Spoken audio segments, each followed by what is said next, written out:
Hey guys, welcome back to the channel. This is story about what if Naruto betrayed and killed and reborn as Devil Highschool DxD Part 1. Before I start, please do support for more amazing content and comments for Part 2.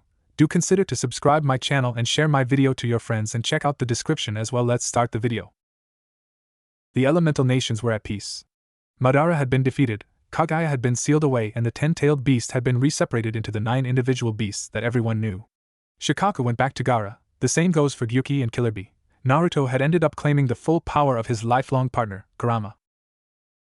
Sasuke had been pardoned for his numerous crimes and was now on his journey of self-redemption, and the hero, Naruto Uzumaki, was next in line to be Hokage. Everything seemed picture perfect. Right. Sadly, life has a way of destroying the sails just when things were sailing smoothly. On Training Ground 7, we find the savior of the world going through a training regimen and wasn't paying attention to his surroundings while his partner was snoring away inside the seal, neither noticing that their lives were in danger. Sasuke Uchiha had been biding his time, only pretending that he was reformed and went along with this peace that was making everyone weak and complacent. His journey of redemption was just a veil to hide his true actions, to train without being hounded and disturbed by Inbu.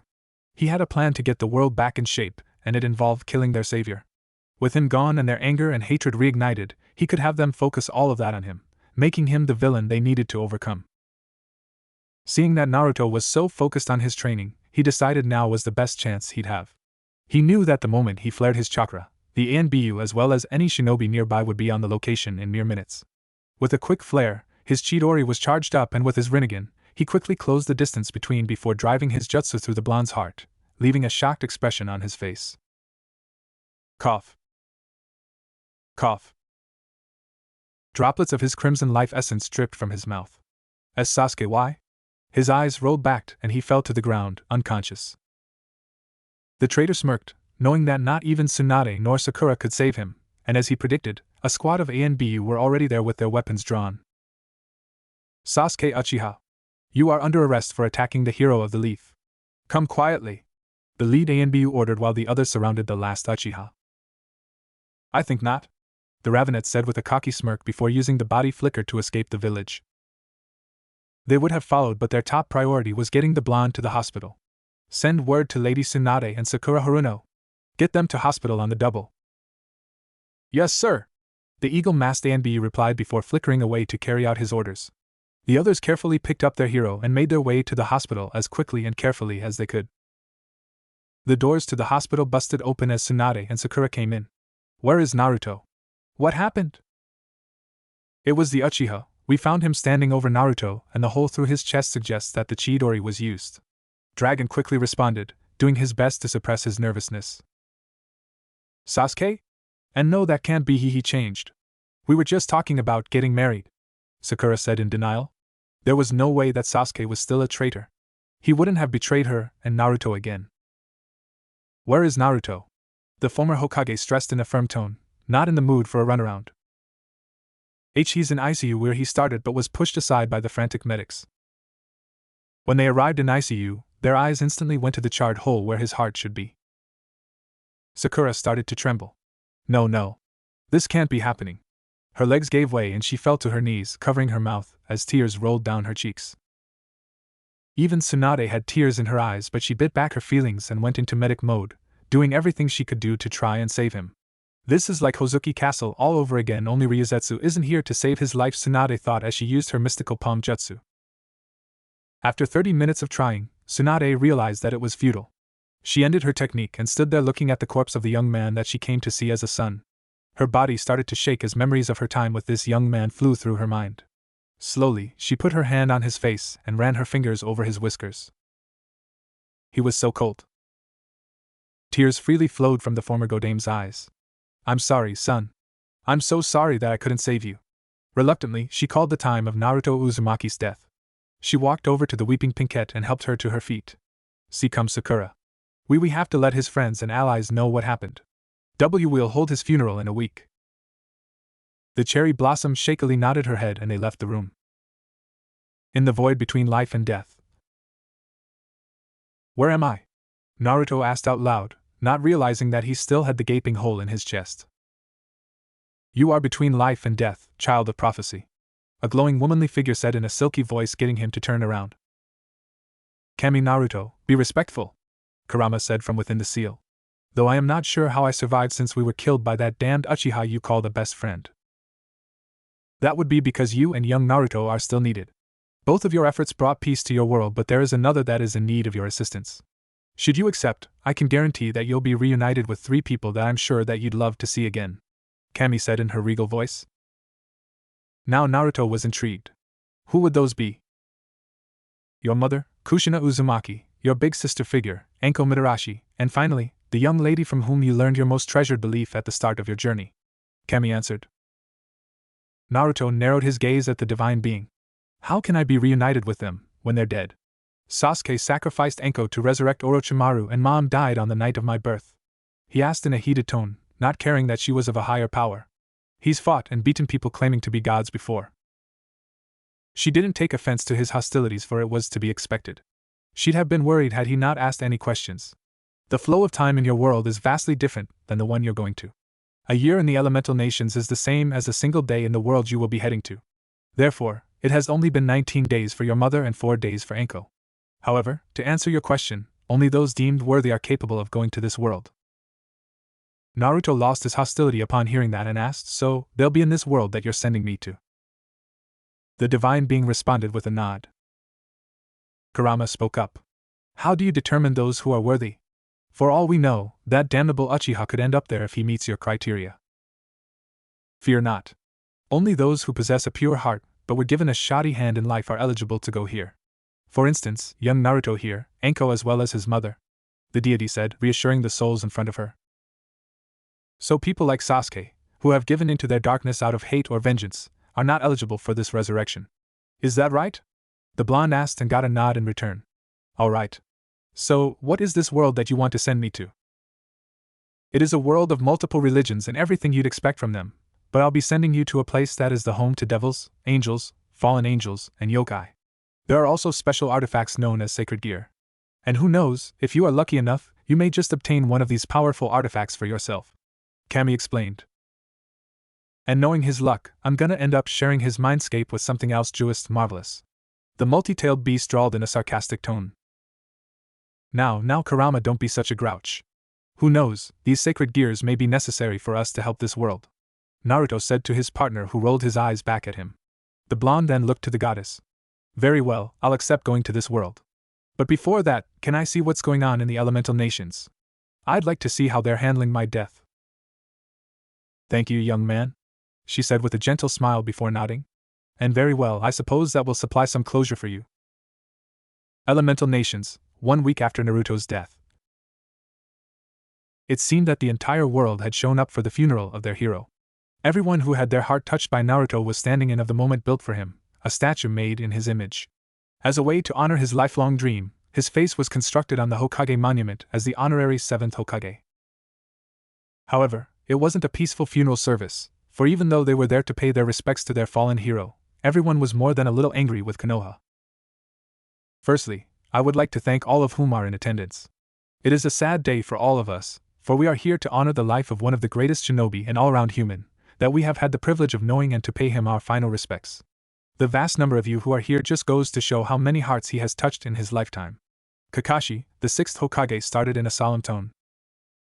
He had a gift, an uncanny one that no one would believe that a shinobi should possess, but he was known as the most unpredictable shinobi, so I guess it checks out. The man joked lightheartedly, drawing chuckles from the crowd.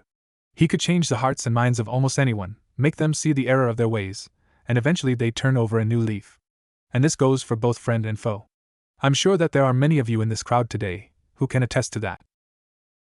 People such as Gaara, Koyuki, Inari, Shizuka, Cheyenne, and Tsunade, as well as a whole host of others, all nodded. But unfortunately, he wasn't able to change everyone. Sasuke Uchiha?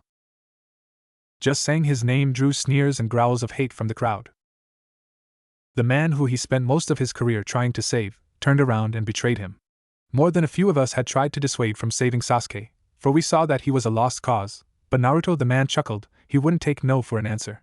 He still believed that the traitor could be saved, and in the end, he convinced us to pardon him of his crimes. And what do you plan to do about this? Cheyenne, the priestess of the land of demons, said rather sternly. The priestess is correct. Surely you don't plan to sweep this travesty under the rug. Koyuki, feudal lord of the Land of Spring / formerly Land of Snow, agreed. Tsunade stepped up and spoke for Kakashi. Rest assured, Sasuke Uchiha has been added to the bingo book as an S-rank criminal as well as rogue ninja with a kill-on-sight order. We have our hunter shinobi tracking him down as we speak. We have also been interrogating a known associate of his, Karen Uzumaki. She has been more than forthcoming with the information, for she has already revealed to us the numerous hideouts and safe houses they used when they were a team. I'm afraid that isn't good enough, Lady Tsunade. Gaara, the Kazekage and dear friend of Naruto's, spoke gravely. I believe I speak for all of us when I say that we demand the Uchiha's head on a pike before October 10th, or Konoha may very well end up becoming the second Uzushio. Shouts of approval soon erupted from the crowd, even from some of Konoha's residents. Tsunade herself was more than willing to agree about the course of action for Sasuke, the threat against her home, not so much. Despite his conflicting opinions, Kakashi had his job to do as the 6th Hokage. Since it is clear that most of you do not favor Konoha at this time, may we ask for assistance on this matter, not as Konoha's allies but Naruto's allies. Are you willing to do that? Very well, Lord Hokage. We will have our eyes everywhere looking for the Uchiha, but do not count on him being returned alive. That accursed bloodline will end before the Uzumaki's birthday, the Raikage said sternly, getting nods from his fellow leaders. Sakura had a mortified expression on her face at the thought of Sasuke being hunted so ruthlessly while being marked for death. I know he killed Naruto and his death would prevent Konoha from being annihilated, but this is too much. How did Kakashi-sensei deal with the loss of his team like this? The Pinkette thought in despair. Personally, I want Sasuke's head as a trophy. He took Naruto from me. I never even got an answer to my confession all those years ago. Hinata said hysterically. You're not the only one. Hyuga Naruto made me a promise after he saved me from Morio to continue the priestess line. Cheyenne said, getting a glare from the Hyuga heiress, but Sakura chuckled upon recalling the memory. Yeah, but he was a naive idiot. He probably didn't realize what he was promising, she said before sighing. He was so focused on trying to bring back Sasuke to keep his promise to me. Yes, and he was genuinely in love with you, Sakura. I remember he turned down the duty he inherited from his master, Jiraiya. He defeated me in combat, and as per the rules and traditions, he was supposed to be my husband and rule Nadeshiko village at my side. Shizuka glared at the Pinkette. Deciding to spare her apprentice from any more embarrassment, Tsunade intervened. I believe it goes without saying that we all miss him. I saw him as a son, the one I could never have. A tear rolled down her cheek before a scowl appeared on her face. Personally, I'd love nothing more than to destroy that Uchiha for what he did. Agreed. We all have our reasons for wanting the Uchiha dead. While he may have helped to free my country, it was Naruto that gave me the courage and ability to believe in myself, allowing me to continue my acting career while being a feudal lord. Know that you will have my full support in this matter, Koiki said in a firm tone. Thank you, all of you, the 6th Hokage said with his patented eye smile. Is there anyone else that would like to say something before we depart? I think the name of the bridge in the Land of Waves says it all. It was there Naruto began his path to peace. He helped us regain our lost hope and courage so we could stand up to Gato. Even today we fight off bandits that think we're an easy target. Inari to this day still idolizes that blonde idiot, Tazuna said in a weary tone, really showing his age. Behind him was his daughter, Tsunami, in case he needed support. The Great Naruto Bridge, huh? I guess that was the start of it all. The first hearts he changed Zabuza, Haku, and Inari, Kakashi thought before speaking to everyone. Thank you for naming your bridge after him. That truly was the start of Naruto's journey. I would implore all of you to take the detour to the Land of Waves and pay your respects to the Great Naruto Bridge on your way home. He will be greatly missed by everyone here, and rest assured that we will meet your deadline. With that, everyone went their separate ways. Those closest to Naruto stayed behind to mourn silently alone. However, before Cheyenne, Shizuka, Koyuki, and their guards left, Sakura told them about Haku and Zabuza. She explained the impact that they had had on her teammates' life after hearing that they would be journeying to Wave in order to pay tribute to their favorite blonde. Gaara and his siblings would have gone with them, but they wanted to begin the hunt for their friend's murderer. The other leaders just wanted to be rid of the cursed Uchiha once and for all. 6 months later, the Land of Iron. In the neutral territory of the samurai, the leaders of the great nations were in assembly. Bound and gagged in front of them with his chakra sealed, was Sasuke Uchiha. He had been found within one of the old Akatsuki safe houses. Despite being heavily outnumbered, he did not go quietly. 200 shinobi faced him in combat, 50 were slain, and the survivors were all heavily injured. Now here he was, facing judgment for his crimes, not just for the murder of Naruto, but for every crime he has ever committed, including those that he had initially been pardoned for. Konoha had lost a lot of the respect that they used to have as well as authority. This was due to the fact that while every other nation had sent out every available agent, this included spies, Jonin, ANBU, Konoha had sent out a mere 5 teams of ANBU and 3 teams Jonin to help in the manhunt. Mifune spoke. Sasuke Uchiha? He paused. For your numerous crimes across the 5 nations, their leaders have sentenced you to death. You and your despicable line of clansmen will end today. The samurai leader spoke with a finality in his tone. Also, do not believe that you will be granted the right of having a marked tombstone. You do not deserve the honor of ever being remembered. Furthermore, to make sure that your line remains extinct, your eyes will be removed and destroyed, your body incinerated to ashes for the wind to scatter, and just like your ashes, your memory will be forever forgotten. While we have decided not to remove your clan from the history books, they will not be looked back upon in a favorable light. The Uchiha have been a blight on our world for long enough, and it's time the rest of the world knows it as well. Koike stated as Sasuke just kneeled there waiting for his death.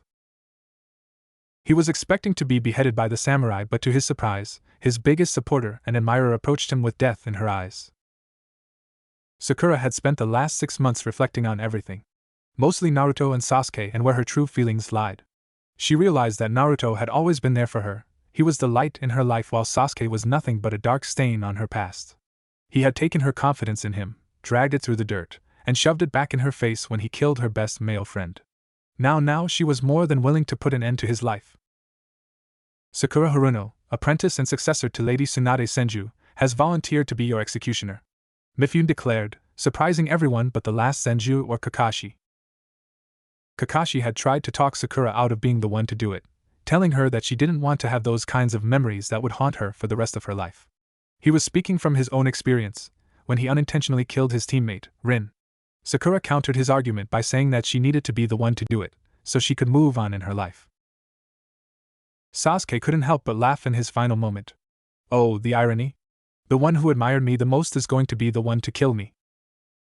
Sakura, however, didn't share his amusement. She focused her chakra into her fist and spoke, "This is goodbye, Sasuke."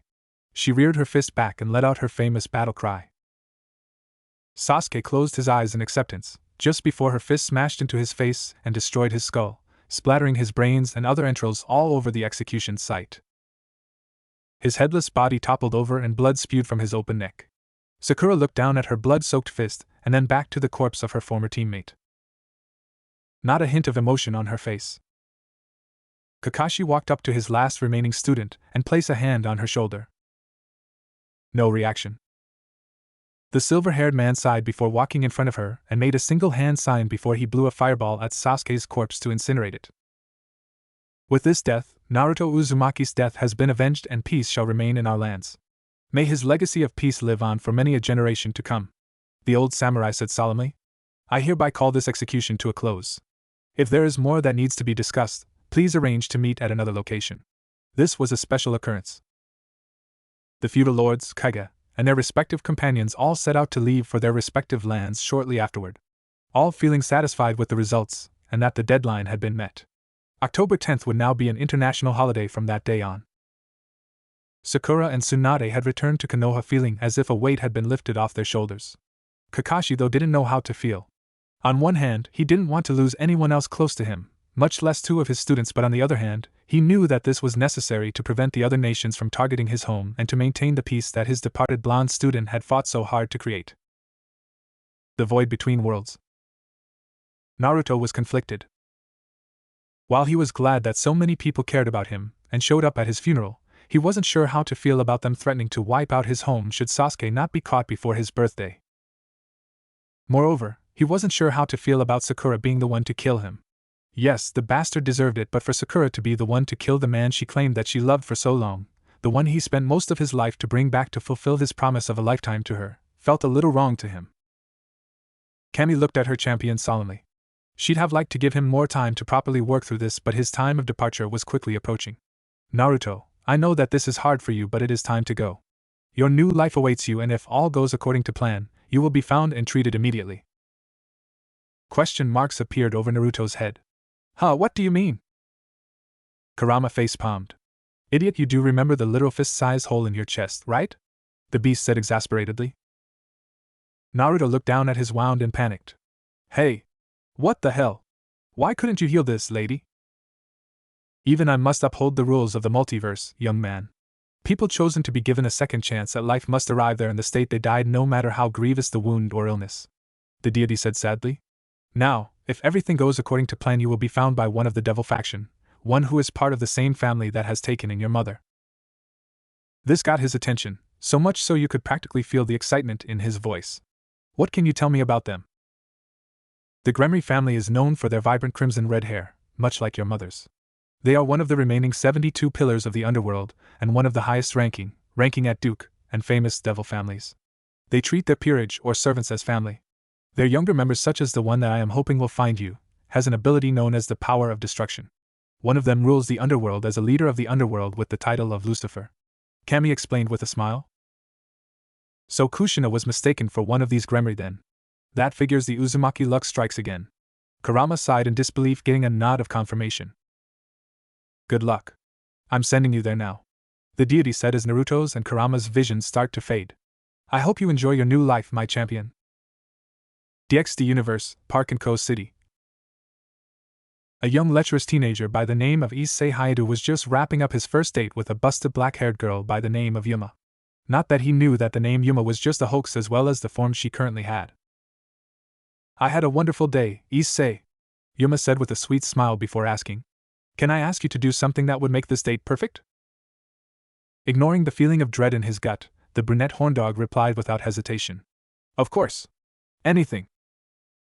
Wonderful, Yuma said before an evil grin came over her face and her voice changed. Will you die for me? What? He asked as he watched her transform from a teenage schoolgirl into a grown woman in clothing consisting of black, leather, strap dominatrix outfit. A very thin strap that was around her ample bust. A black thong with thin straps that went around her hips. Long gloves that covered the full length of her arms with small lengths of chains hanging from them. A shoulder guard with 3 large spikes sprouting from her right shoulder and black thigh high heel boots, complete with a pair of black feathered wings on her back. Not even taking into account that his life was in mortal danger, there was only one thought on Issei's mind. Boobies. Ugh, you are so lame. Why did God think you would be a good choice to receive a sacred gear? And truthfully, if you were less of a pervert, you'd have gotten laid by now and not die a virgin. Ah well, not my problem. Goodbye. The fallen angel summoned a pink spear of light in her palm and threw it through the pervert's gut. And good riddance. I should get out of here. She opened her wings and with a single flap, she was airborne and flying away. I've been sensing that the idiot had a devil-summoned flyer on him. He's likely gonna unknowingly use it as he bleeds out. She thought as she made herself scarce, never noticing the space-time disturbance. Neither did Rias Gremry as she appeared to grant to Issei's dying wish. Rias, a beautiful young woman with white skin, blue-green eyes, and a voluptuous figure. She was adorned in the typical Co-Academy girl's uniform, which consisted of a white, long-sleeved button shirt that had a black ribbon on the shirt's collar that was worn under a black shoulder cape and a matching button-down corset, a magenta skirt with white accents and brown dress shoes with white crew-length socks. As she was about to start her standard speech to those who summoned her, her attention was drawn elsewhere. The young man who had summoned her drew his last breath, and as his chest rose and fell for the last time, a ball of dragonic energy left his body and traveled towards another figure that she hadn't noticed before now. Curious, she took a read of his power before the ball made its way to him, and she was shocked. Dear Satan, the power I'm sensing is staggering. She then saw that the ball of energy was now fusing with his right arm, and his power skyrocketed even more. Out of the corner of her eye, she saw the corpse of the brown-haired boy that summoned her. I was summoned here by Issei. I should help him, but without his sacred gear he is useless to me. Besides, no one would miss him, he was just a no-good pervert anyway. She moved her vision from the dead lecher to the blonde hunk, taking note of the hole where his heart should be. He's not gonna last long with that massive hole in his chest. She spared a final glance at the pervert. Sorry, Issei, this is one contract I can't fulfill. Done with her inner debate, she summoned her evil piece set, opened the case, and noticed that something was off. What the? My pawns, I didn't have this many mutated pieces before. Sure enough, half of her pawns were now mutated, and even weirder was that they were all pulsing. Just how strong is this guy? The redhead thought in astonishment. Shaking out of her thoughts, she placed all 8 pawns on the whiskered boy's chest and started the reincarnation process. You who lay dying before me, in the name of Rias Gremry, join my peerage as my pawn. With that, the pieces sank into the blonde powerhouse and a massive explosion of energy erupted from him. The shockwave flung Rias backward where she smacked into a tree. All the supernatural beings within the city suddenly stopped what they were doing as they sensed a massive influx of power. Meanwhile, within Naruto's mindscape. At the same moment, the ball of dragonic energy entered Naruto's body, and a giant red dragon with emerald green eyes formed within the blonde's mindscape. Kurama sighed in annoyance. Just greet. The beast drawled. Not even 5 minutes in this new world and I already have a bunkmate. He growled. I see. So you and my new partner are from another of those worlds that are out there, huh? He must be something special to qualify for a second chance at life. The dragon said gruffly. Kurama's brow twitched. And who are you to call him your partner when you just got here? The fox roared. How dare this overgrown lizard just show up and start calling Naruto his partner? Relax, Kurama, Naruto said, appearing in front of both of them with his arms crossed. I'm sure that whoever he is has a good reason for jumping ship and choosing me as his new host. Very intriguing. Not only are you so much stronger than my previous partner that it's laughable, but you are also so much smarter and also possess a purer heart than him. The red dragon started. Naruto and Kurama gave the dragon deadpan stares. Been there, heard that one before. So do you mind getting to the point? Naruto said. Very well. My point is, Issei, my previous partner, was a raging pervert and had little potential without someone lighting a fire under his ass. It just so happened that he was killed before he was even aware that I existed. Literally all he thought about were women's breasts and becoming a harem king. Okay, I get it. This Issei guy wasn't your ideal partner. That I understand, but you haven't introduced yourself yet nor what power you represent. I'm gonna assume that you're one of those sacred gears we were told about. The Jinchuriki pointed out. Ah yes. I am Drake, the dragon of domination, and sealed within one of the 13 Longinus, known as the boosted gear. It takes on the appearance of a red gauntlet with a green jewel and 2 golden spikes that will manifest on my partner's dominant arm. It will double your power every 10 seconds until you reach your limit. There are other abilities that will be unlocked as you synchronize with the gear. Drake explained. That could be useful using it in conjunction with my own strength, or even Sage Mode had the likes of Madara or Kagaya wouldn't have stood a chance. Naruto said, looking at his lifelong partner. I'll admit this boosted gear has potential, but while I do have something in common with this oversized gecko, I will only work with him if absolutely necessary. Kurama snorted, resting his head on his paws. He still hasn't explained why he's calling you partner despite just arriving. Drake ignored the insult, for the time being, sensing the evil pieces entering his new host's body. It's simple, I have been sealed within the boosted gear since the Great War. I've been within a lot of people over the years, most of them feel like a blink of an eye. I just believe it's better to work with my host during their short lives, rather than fight them at every turn. If you're interested, you can ask the devil who is in the progress of resurrecting you into her peerage in order to save your life about the war. So that's additional power I'm sensing entering my body, as if I wasn't strong enough before Drake joined us. What was Kami thinking when she laid out this plan of hers? Naruto groaned in pain, his body unable to hold all that power.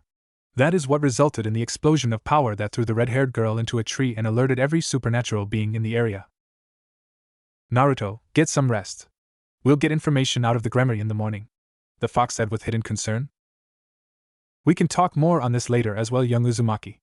Do as the furball suggests and rest for now. The Welsh dragon said, ignored the snarling coming from beside him. Alright, but no fighting you two. Any damage you two will undoubtedly cause in here will hurt me. I'll work out a way for the both of you to hash out your differences without harming me later, the blonde said sternly before his mental image vanished. Outside world.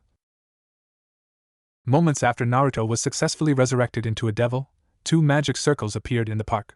One for the House of Gremory and the other for the House of Citri. Akino, Ria's queen, had brought along the rest of the peerage to see what was going on. The same could be said of Sona Citri, heiress to the Citri clan, who had also brought along her own peerage. A lady from Sona's peerage rushed to the unconscious blonde. What's going on? Why is he here? The lady asked in confusion as she gently scooped the man up into her arms. This woman was Anko Mitarashi, big sister figure to Naruto and a fellow pariah back in Konoha. She had purple hair that was tied into a fanned-out ponytail and brown pupilless eyes. Currently, she was wearing a sports bra, a denim jacket that she leaves open to show off her flat, toned stomach, tight biker shorts, and Velcro sandals. I take it you know him, Anko-sensei? Kiba, Ria's knight, asked with curiosity. He is a handsome young man with short blonde hair, bluish-gray eyes, and a mole underneath his left eye. He was wearing the Ko Academy boys' school uniform, which consists of a black blazer with white accents over a white, long-sleeved dress shirt with a black ribbon on the collar, matching black pants, and brown dress shoes. Rias finally shook her head of the cobwebs from being tossed into the tree, seeing Ko Academy's gym teacher cradling her new pawn. She then remembered that Anko was from a world of shinobi. Could he be from there also? Yes, Yudo, his name is Naruto Uzumaki. He is like my little brother. He's from the same world I came from. The purple-haired adult said, carding his spiky hair with an enduring smile. He was pretty strong the last I saw him, but nothing compared to what I'm sensing now, and that's not counting the additional power from whatever else was added to him other than the evil pieces within him. I'm surprised you were able to resurrect him into your peerage. His chakra, Kaneko said in a mix of fear and awe. How can one person have so much and not go insane? She is a petite girl with white hair and gold eyes. The front of her hair has 2 long bangs going past her shoulders and several loose bangs hanging over her forehead, while the back has a short bob cut. She also wears a black cat-shaped hair clip on both sides of her hair. She was wearing the Ko Academy girls' school uniform, without the shoulder cape. Kaneko, you know their world is different from ours, Rias said, trying to comfort her rook before looking to her fellow king. We should take him somewhere to heal. That hole in his chest is going to need expert care. Can I ask for your family's help? Yes, we'll be happy to help. As much as I'm reluctant to say this, we should inform my sister and your mother. I believe both of them have some of these shinobi in their peerage, the Citri heiress said with hesitation. Sona is a young bespectacled woman with a slim figure, black hair styled in a short bob cut, and violet eyes. She mostly dressed in the Ko Academy girls' school uniform. I know Mom does, a woman that was mistaken for one of our clan. In fact, the Gremry heiress said, trailing off. Her last name was the same as Naruto. I think her name is Kushina? And Mom? Naruto mumbled in his unconscious state. Mom? Anko exclaimed in surprise. I knew he was an orphan, but one of my friends back home told about a famous red-haired swordswoman that taught her everything she knows. She was known as the Red Hot Habanero within our village, but known as the Red Death by her enemies. To think his mom was someone so famous. Then we should for sure let my mom know, but why let Seraphal know? The Princess of Ruin asked. Doesn't Lady Leviathan have a young girl Tuja's age? One with long silky black hair and ice abilities? The gym teacher inquired. Yes, I believe her name was Haku. She said she was killed trying to save the person most precious to her, but that's all I know about her. Sona said with a nod. Let's get him to my family's healing facilities, then contact them. He is quite handsome. It would be a waste to have him die as we just resurrected him, Akino said with a sultry grin, getting a stern look from her best friend.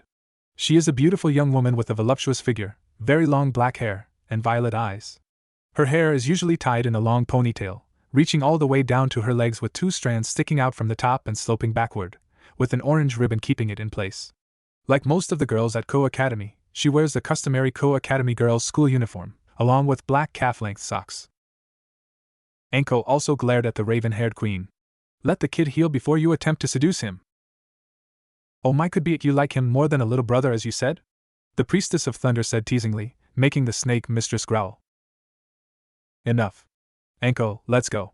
You'll be in charge of contacting my sister. The student council president said sternly, fixing her glasses as she summoned the transportation cycle with Rias stepping inside in. Anko glared at the queen once more before picking up her friend and entered the cycle, and the 4 vanished from the view of the others present. Citri family home. One day had passed since that night in the park. Naruto woke up and noticed that the hole in his chest was gone without so much as a scar to show it was there, unlike the last time he took that damn technique through his chest. Nice, it seems this devil healing is even better than back home. So, where are we? We are in the Citri family home. The Gremry and her friend brought you here to heal you.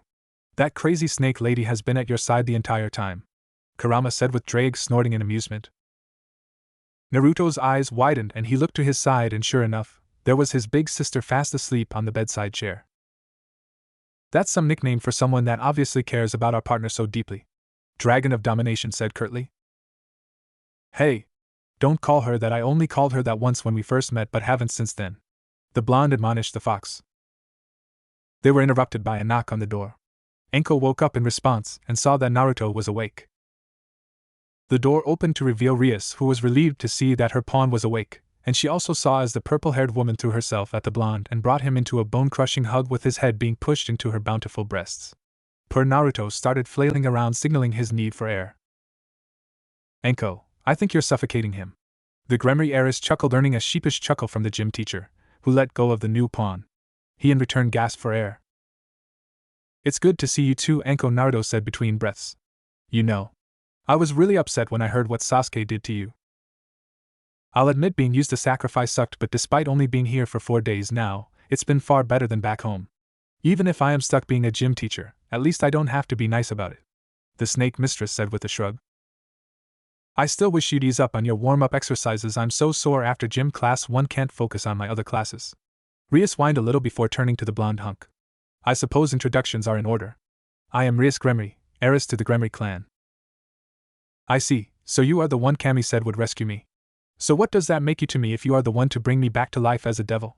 Naruto asked before realizing he didn't return the introduction. Oh, I'm Naruto Uzumaki, Jinchuriki of Kurama, the nine-tailed demon fox, son of Kushina Uzumaki and Minato Namikaze.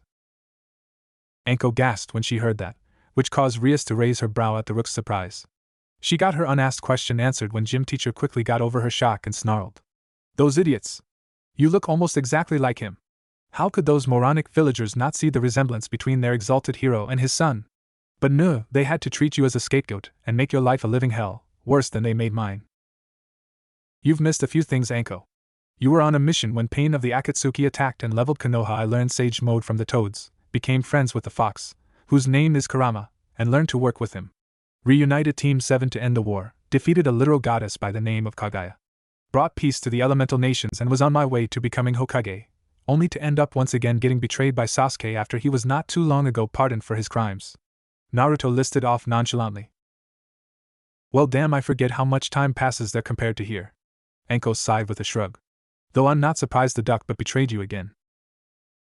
I suppose I should have seen it coming, but you know me always wanting to the good in everyone, he said with a shrug of his own. Excuse me? Rias waved a little annoyed at being ignored, crossing her arms under her very generous bust. Sorry about that, Rias, Naruto said, rubbing the back of his head while Anko nervously chuckled.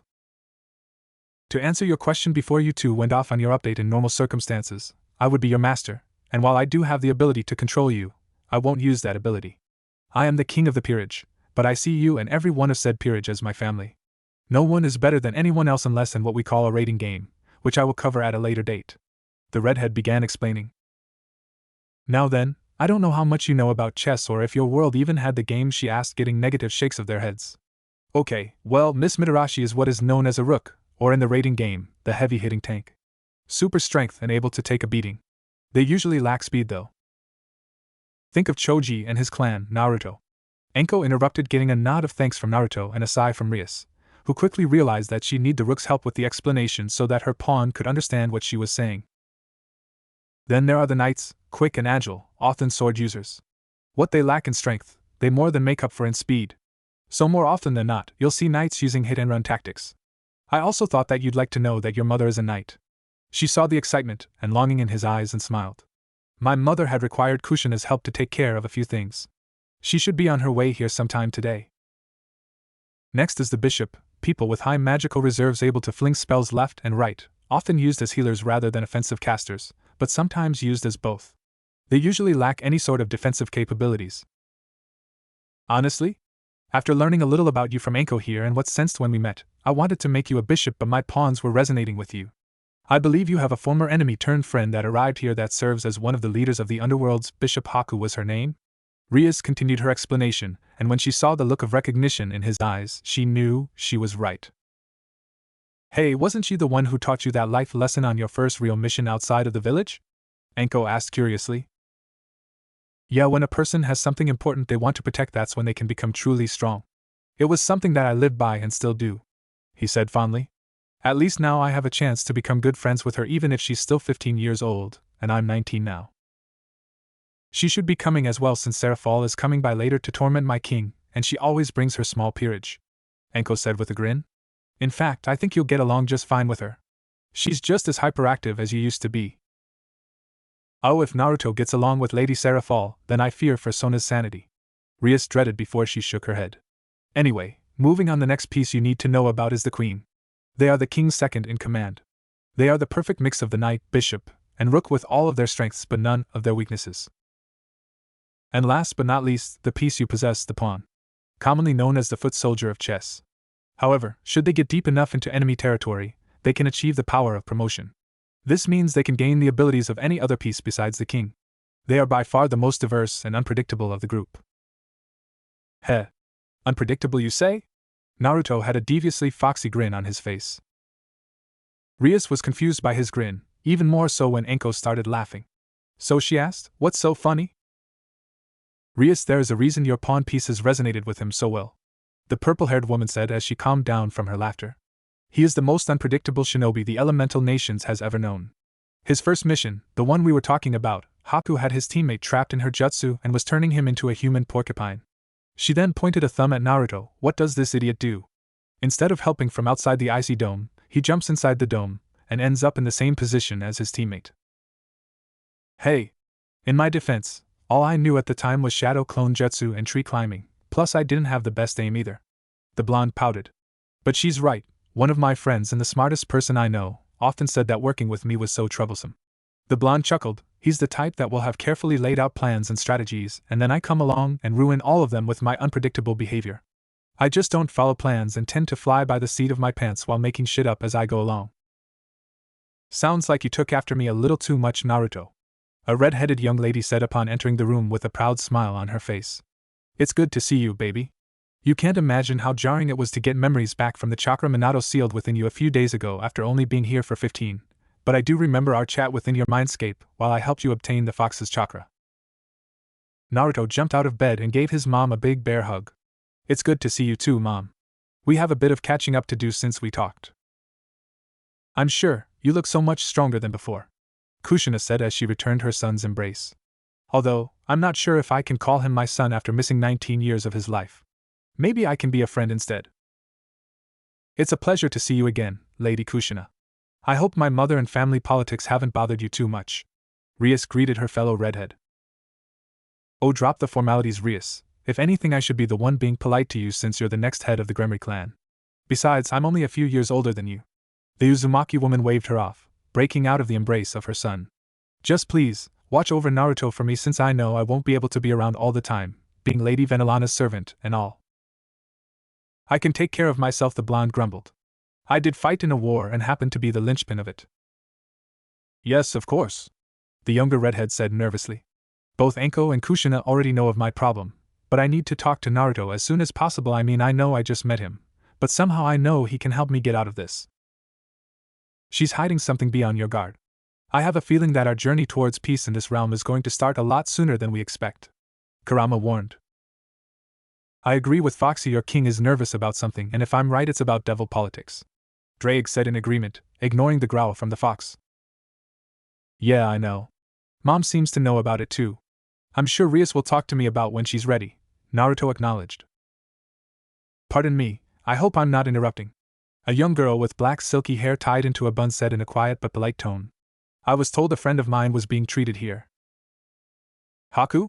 the Jinchuriki asked with tears prickling his eyes. "Is that you?" "Yes?" Haku said uncertainly before she took notice of the whiskered cheeks. "Oh my Naruto! You've gotten so much taller than me, and so much stronger than on that bridge. And he's gotten handsome as well.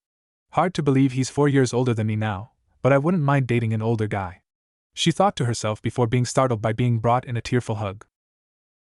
"I honestly miss you, you know you taught me the most important lesson I've ever learned that day in the meadow," he said as tears rolled down his cheeks, not noticing his verbal tic, nor the annoyed looks from Enko or Kushina. "Ah, really? I didn't know I had that much of an impact on you," the ice user said with a quiver in her voice. "Wow, he's definitely filled out since he was a kid. It's like being hugged by marble." "Trust me, girlie, that mission was the start to his path to bringing peace to the elemental nations," the snake mistress said, barely hiding her annoyance. "I take it you know him well then?" she asked as she reluctantly broke away from Naruto's embrace. When she got a nod to her question. "Then thank you. I knew from the moment that I looked into his eyes that he was lonely, just like I was." Enko waved her off nonchalantly. It was no problem. Let's just say his past and mine were similar, to say the least. "Anyway, where is Lady Sarah Fall? I thought she'd come to investigate my new pawn," Rias injected. "She is visiting her sister," the bishop said awkwardly. "I see," the red-headed king sighed. I don't envy her, my brother is the same way, only I think Seraphal is worse. You say that like it's a bad thing, the blonde said curiously. Everyone else there just sighed. Sorry Naruto, we forget you're new to this world. Seraphal Leviathan is eccentric to say the least. His king said awkwardly. You see, she sees herself as a magical girl. Despite being older than her sister, she has a childlike body, albeit with relatively large breasts for her size, and has her own TV show. She's even more eccentric than Guy and his mini-me, Rock Lee, and highly protective of Sona. Enko said wearily. Yes, sadly my king is also a Siskon. The same could be said about Lady Ria's brother. Haku said exhaustively. Naruto merely shrugs. I will hold off on my judgment until I meet her myself. You said earlier that I'd get along with her, so we'll see. You're always like this, the purple-haired woman said dully before turning to the others in the room. We won't be able to change his mind. I imagine not. Especially if he's anything like me, stubborn as a mule. The blonde's mother said with a proud smirk. He's worse. Even if someone has committed grave crimes such as mass murder, he's more likely to try to talk them down and change their minds before fighting them. He tries to find the best in everyone. It can be rather annoying at times. Enko said with a sigh, only getting more annoyed with Naruto and his mother with fox-like grins, practically saying that's my boy. It was then that a young bespectacled woman with long straight black hair that extends all the way down to her knees, with split bangs and heterochromatic eyes, with a violet left eye and a light brown right eye, wearing the standard female version of the Ko Academy uniform in blue, semi-rimmed glasses with square lenses, entered the room. I see you're awake and feeling 100%. Honestly, I'm surprised I was out for an entire day. The blonde said, looking her over. Are all girls from this world ridiculously busted? Who are you, by the way? I am Tsubaki Shinra. I am Lady Sona's queen. She asked me to check on you while she deals with her sister. She replied. It's a pleasure to meet you, Naruto. Enko's told us a bit about you. Yeah, you see, I'm Sona's rook. So, we'll be seeing each other every day, but there is a chance we'll have to fight someday if Rias and my king enter a raiding game. Enko sheepishly said. Wait. Naruto said, catching on to the implication. You're telling me I have to go to school again? He asked with a horrified expression. Sorry, Naruto. Sona and I co-lead the city of Ko, where you arrived. We're currently in our 3rd year at Ko Academy, and being a part of my peerage does mean you are required to attend school with me. Fortunately, or unfortunately, depending on your point of view, you'll be in the same class as me, Sona, Tsubaki, and my queen, Akino, who'll meet later. We'll be able to help you with your schoolwork and everything else. What do you mean everything else? Just how different is this world? He asked curiously. We've got a lot to cover, Brad. I'm still getting used to everything, the snake mistress said. The blonde looked at her, then at his mother and Haku, who both nodded, then to the queen in the room. Tsubaki? Yes? What is it? She asked, remaining professional. Does this place have books on everything I need to catch up on? He asked with a grin on his face. Possibly? Why? The black-haired teen asked curiously, slightly concerned about the grin. You're not planning on doing what I think you are you? Enko asked with a deadpan look. What is he planning? Kushina and Haku thought at the same time. Hell yeah, I am, he said, not losing his grin. He then looked at his mother. I'm surprised you haven't caught on yet, Mom. You have the chakra to do it after all. What are you talking about? Rias asked, seeing her fellow redhead looking curious as well. You'll see. Can I get those books please, Tsubaki? Naruto said with Kushina was confused and his sister figure just shrugged. Yes, of course, it may take me a while to collect them. Enko, Haku, can you help me? The queen asked politely. Alright, the rook sighed. Geez, Naruto's going to show off and make Rias all the more glad she resurrected him. An hour later they returned with mountains of books in hand, most of them carried by Enko due to the strength granted to her as a rook. Naruto was surprised by the display, but he did remember what Rias said about rook's strength. Alright Naruto, here are the books. These have everything you'll need to learn about our world, Tsubaki said evenly. Thanks, Naruto said with a smirk before dramatically cracking his neck and knuckles, and then made his famous hand sign. Multi-shadow clone jutsu. Oh, that's what he's gonna do, Haku thought in realization before her thoughts became confused. But why is he using shadow clones? Is there some secret I don't know? In a giant plume of smoke, hundreds of clones appeared, surprising the 2 original residents of this world. Alright, guys, each of you grab a book and get reading. Remember, don't dispel yourselves all at once. Do so in groups of 5, and in 10-minute intervals. Naruto said to his clones.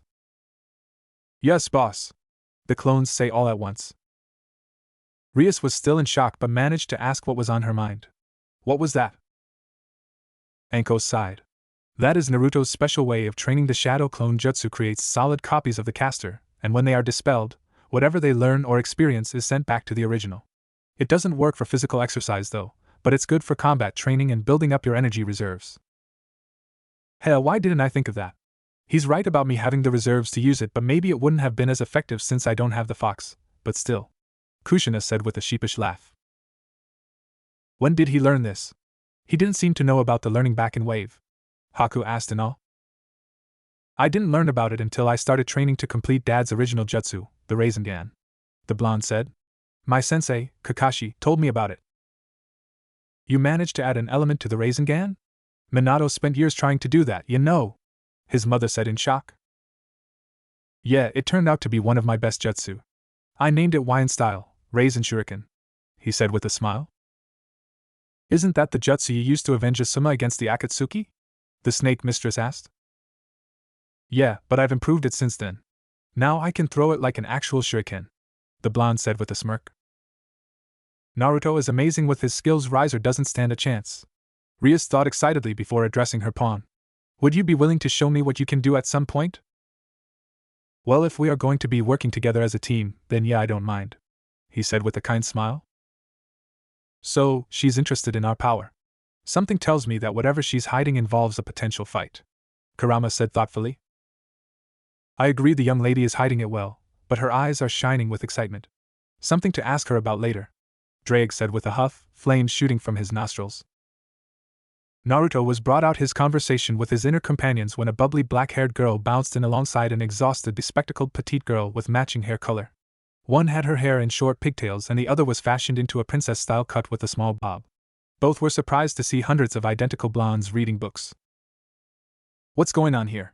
Why are there so many of the same guy here? Sona asked frantically. Oh. Is this one of those jutsu you shinobi can do? The smaller, bustier girl said excitedly. What's it do? Can you teach it to me? Lady Seraphal, please calm yourself. Yes, this is a jutsu from our world, Haku said, addressing her king before explaining what it was and what it did. However, when the former kunoichi said she couldn't teach her the jutsu. What do you mean you can't? The Leviathan pouted angrily. Seraphal was it? Naruto said, getting a nod in return. From what I've heard, this world's chakra is different from ours. That and I don't sense any within you at all. I do sense an overwhelming amount of another energy. I think you call it demonic energy, within you, but I don't think that will allow you to use this technique. Oh fui. She pouted, even more, looking adorable if he was honest with himself. However, she quickly got over it and started posing. Well, guess it can't be helped. I'm the magical girl Leviathan. Nice to meet you. Nice to meet you too, he said with a chuckle. They weren't kidding when they said she was hyperactive. She's shorter than the girl next to her but so much stronger and has the better figure. Mr. Uzumaki, can I inquire as to why you are studying like this so soon? You just woke up not long ago if I am to guess. You should be taking it easy, the Citri heiress said sternly. Wow, all business no play with this girl. She's far too serious, the boosted gear wielder thought before addressing her with a shrug. I'm fine. I'm never down for long. The longest I was out of commission was for a week when my arm was busted up. Something like a Chidori through my chest is nothing. My feeling factor coupled with my partner allows me to up and about pretty quickly. Regardless, I would appreciate it if you didn't do anything strenuous until our healers give you a clean bill of health, she said evenly. In case it's not apparent already, I'm Sona Citri, the next head of the House of Citri, though in the human world I go by Sona Shirtorai. I'm okay? Why the alias? Naruto asked curiously, clearing not understanding. When Rias introduced herself, she didn't have an alias for the human world. Sona's just overly cautious, his king said offhandedly. But as a result, I'm usually the one other factions come to when they want something. He nodded in understanding while Sona sighed. For the rest of the day, the devils took the time to get to know the new pawn and his life before being sent to their realm, while Naruto's clones continue studying. It has been 2 days since Naruto woke up and started learning everything he would need to learn about this new world he was in. During that time, with the help of his army of shadow clones, Naruto was pretty much up to date on what he needed to know. The technological side of things he was still trying to get a grasp on, but he at least knew how to access the internet, as well as how to answer a cell phone and make calls. Ask him to do anything beyond basic searching or open a Word document, and he would a little lost. However, that wasn't the issue he was dealing with now.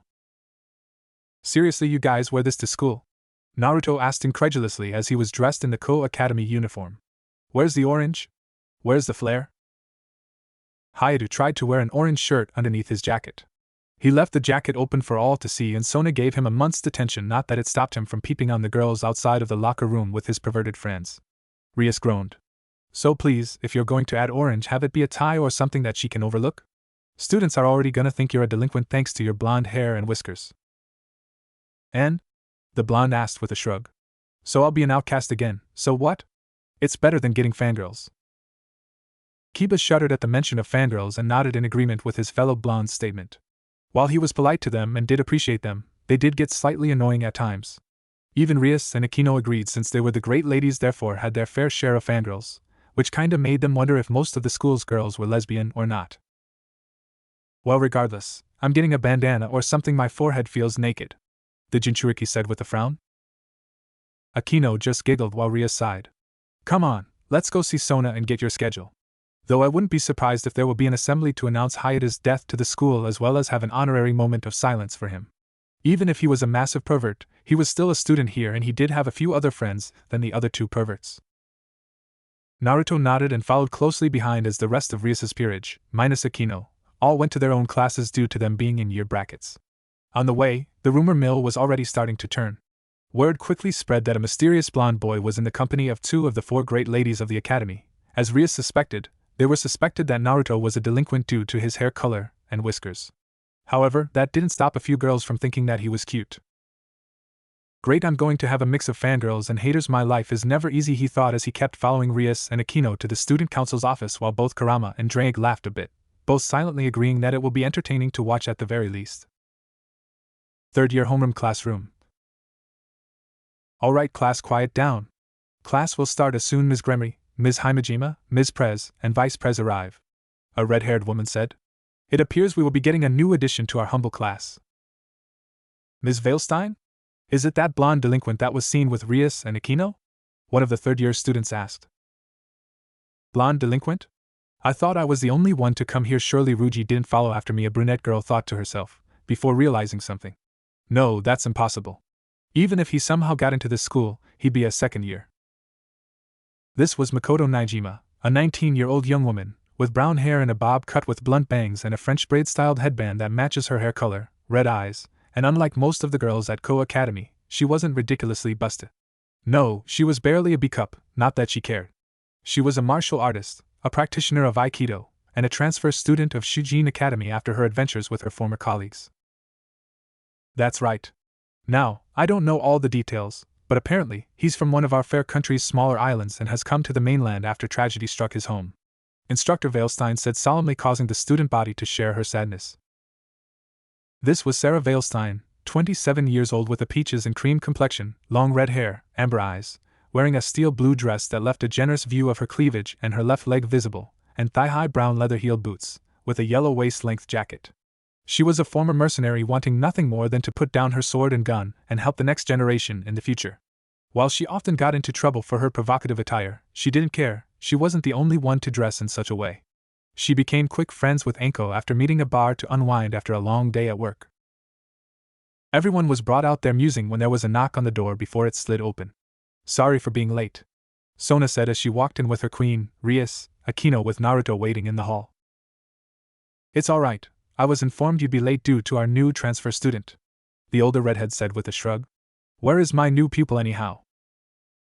He's in the hall waiting for you, call him in, Rias said as she and the rest four great ladies took their seats. MS. Prez probably threatened him with clean-up duty for a month unless he actually has some respect, Sarah thought before nodding.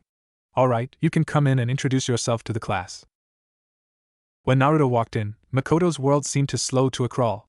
The spiky blonde hair, his cerulean blue eyes that held sadness, strife, and turmoil, and his muscular body that told her that he fight her much like herself. However, what really caught her attention was the bright, carefree smile he flashed the class.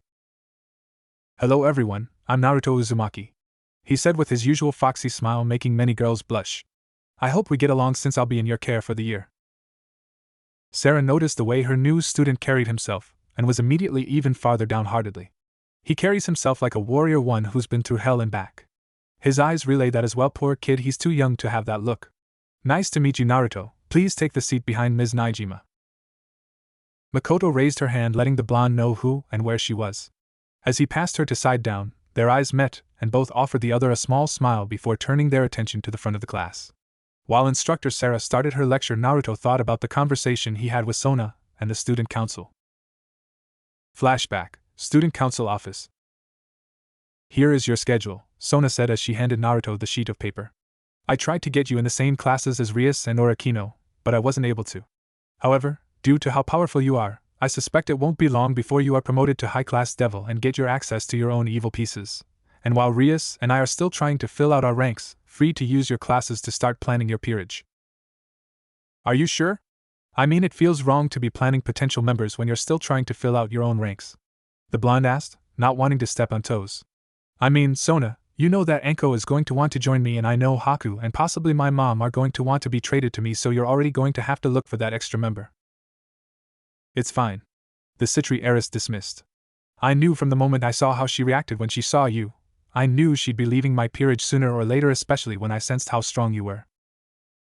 "She's right," Rias said, wrapping her arms under her bust.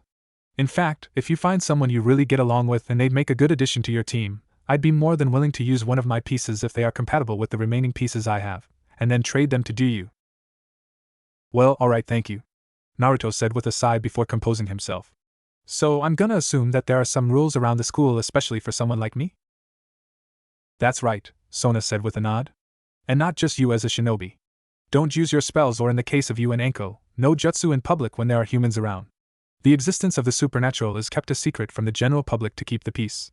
Only those from the church know about us, and while we are technically enemies, they won't attack us unless we endanger the innocent."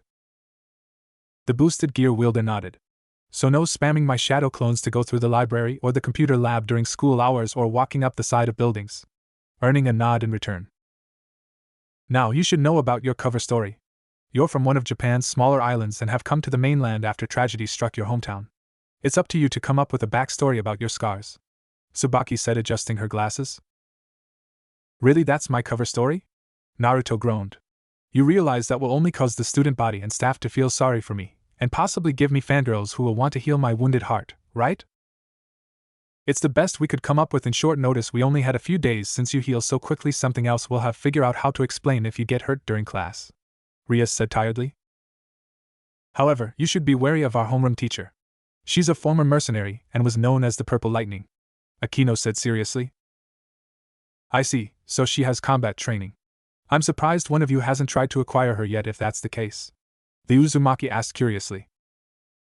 "We haven't because she is trying to settle down and hang up her weapons. However, if push comes to shove, we will talk to her about the supernatural and joining us," Sona said stoically, getting a fair enough as a response. "We should get to class. Instructor Sarah is likely waiting for us, and for you to be introduced to the class," Rias said, looking at the clock on the wall, getting nods of agreement from everyone. Flashback end. Naruto was brought back to his senses when the bell chimed, signaling the end of class. "Alright, that's it for me. I'll see some of you later if you have the self-defense class," Sarah said cheerfully. "Guess I should see what class I have next," he said to himself before noticing his next class was with Anko. "Excuse me? Mr. Uzumaki?" Makoto said, getting his attention. "What class do you have next?" "I have gym class with Instructor Mitarshi, and you?" the blonde asked politely. "Same, Ms. Gremory and the rest of the great ladies will be joining us as well," she said with a smile. "Care to walk together?" "Sure, I could use a tour guide. Rias and Akino only showed me the direct path to the student council office and this classroom," Naruto said, shocking her with how informal he was, but recovered quickly and let him out of room. Rias and Sona had been watching them the entire time and noticed that Makoto seemed to take interest in the new pawn. They didn't know much about her past other than her Aikido training, and she was student council president at her previous school. There were rumors of someone with her figure being a part of the notorious Phantom Thieves of Heart, but since they used voice modifiers and wore those masks, it was difficult to identify the members outside of their leader. However, they could feel the girl had a sacred gear, but couldn't tell it was. What do you think? Sona asked her best friend. I don't know. What I do know is that depending on how much time they spend together will depend on if she joins his peerage. Her sacred gear interests me as well, Rias said quietly as they walked to the gym field following and observing Naruto and Makoto, although Rias was a little worried. Is that Naruto's type? Fit and trim with small busts? Or does he just like the physically fit girls? She thought. As per the norm, Naruto's gift/curse of attracting friends and the affection of the opposite sex was in full effect. Despite the short time they've known each other, and her watching over Naruto alongside Anko, Rias was slowly falling for him, and while she wasn't dropping any hints as of yet, her closest friends were starting to notice. After all, power attracts, and Naruto was insanely powerful. On the field, Anko was standing there in her gym uniform, a pair of red booty shorts and a white t-shirt that looked a little too small since it conformed to her figure and highlighted each orb of flesh, causing each guy to drool. Even Naruto had to stop himself from drooling. In fact, he would have if didn't notice that it was the same for each of the girls, making him want to strangle someone. What kind of pervert designed these uniforms? He asked with a growl. I mean, the guys are conservative and cover everything, but the girls leave little to the imagination, especially for those girls that go commando. Alright, you little shits, Anko said, getting everyone's attention. Since we have a new face among us, I want all of you to work even harder to show him how things are done. Now get to it. 100 laps. 50 push-ups and 50 sit-ups. Not that Naruto will break a sweat over a workout that light. Nor will the devils, or they shouldn't. The snake mistress thought with a smirk, catching the "Are you serious?" look from her favorite blonde. However, what caught her attention was that all but one human groaned. Makoto seemed to share the look Naruto gave her, but looking the girl over, she could see that she's already very fit. The violet-haired teacher also noticed what her king and Rias had. The female transfer student had a hidden power. Whether or not it was a sacred gear or not, all she knew was that it was powerful. After everyone was finished, Anko realized she still had half the class to go. Everyone but Makoto and the devils were exhausted. Alright, now that the warm-up is over, it's time to really get to work. We have that track meet coming up in a month or two, so I want everyone to pair up to do 3-legged race practice. Again the exhausted humans groaned but did as told, quickly pairing up with their friends. Sona and Rias paired up together while Tsubaki and Akino paired up. That left Makoto and Naruto to pair up due to being the new kids on the block, so to speak. Therefore they didn't have time to make friends, even if she had been there for a week longer than he was. Both laughed nervously since it was a little awkward, especially since there was at least physical attraction between the two. Both of them noticed the pain hidden in their eyes, and even though the metaverse was gone, and she still had her inner strength, Makoto couldn't stand to be in Tokyo. Not after Akira, her leader and who she thought was her first real love, chose the model of the Phantom Thieves as his girlfriend. So she moved to Ko with her sister, who continued to work as a defense attorney. If she was honest with herself, she was scared since she seemed to be already developing feelings for her new classmate. And Naruto, well, his wounds of betrayal were still fresh, and while he was trying not to let it get to him or hold him back from starting fresh, he was wary of letting people close. Hey, the brunette said, getting her partner's attention. I know we just met, but let's do our best with this, then we can give each other some space, alright? Yeah. The blonde nodded before offering her a smile. Doesn't mean that we can't be friends eventually. I'd like that, the Aikido practitioner said with a smile as they got ready to do their practice run. The former TNI specialist laughed a bit after witnessing the exchange. Already winning the heart of another girl, and Naruto? Wonder what position she'll hold in his future peerage. Surprising to both of them, they worked in perfect unison as if they'd done the exercise 1,000 times before. There was a round of applause for the pair, with mixed whispers of jealousy and admiration. How can two people who have only just met pull that off perfectly? One pair inquired, who were tripping over themselves. Don't they look adorable together? Also as if they are two sides of a single coin, light and dark as one. A rather philosophically romantic girl cooed, with many of the hopeless romantics agreeing with her. Off to the side, the third-year devils and Anko were all listening with different expressions. And the rumors are going to fly after this, Akino said in her usual playful voice.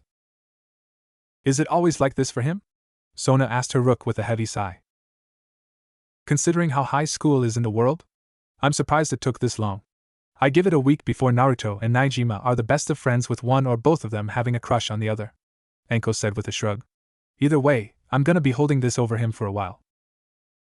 You have to admit, Madam President, at least he makes things interesting, Tsubaki said with a small smile. This? The rook said with a sly smirk. This is nothing. It hasn't even been a full day yet. Our world hasn't had a chance to introduce itself to him outside of our 2 houses yet. Just prepare the umbrellas for when shit hits the fan. This time both Sona and Rias groaned, with Akino laughing lightly. They could only imagine what will happen if he runs into the fallen angels that were lurking somewhere in town. From what Enko told them about him, Naruto's not the type to back down from a fight, not that he couldn't take them if needed. Naruto and Makoto, however, were blushing up a storm, with the brunette groaning in annoyance and embarrassment. Why did I come to a former all-girls school again? You realize that in the eyes of these busybodies that we might as well be already dating, right? Unfortunately, I think you're right, he said as he knelt down and undid their bindings. And it's only going to get worse since I am a part of the ORC. Meaning you are going to be in the company of 2 of the great ladies at all times. I do not envy you, Uzumaki, she said sympathetically. Then again, I suppose involved in this, given that people here seem to think we make a good pair. Well, again, let's start off as friends and go from there, Naruto said with a small smile, getting a smile in return. Thankfully, they were saved by the bell, signaling the end of the period. Whether it was intentional or accidental, Makoto and Naruto ended up having all the same classes, and not just that day either. At lunch, they decided to eat together and share their schedules with each other. Did Sona and Rias have anything to do with this? Naruto asked himself. I don't know, but this seems to be too much to be a coincidence, Kurama said with narrowed eyes. You're paranoid, furball. Even if the Citri girl did say he could recruit the students, there's no way they'd orchestrate this. I'm sure you've noticed the looks the Gremry girl has been sending our host's direction. Drake snorted. Enough, both you, Naruto reprimanded. You both make good points. We'll ask them after school. Besides, we need to talk to them about housing arrangements anyhow.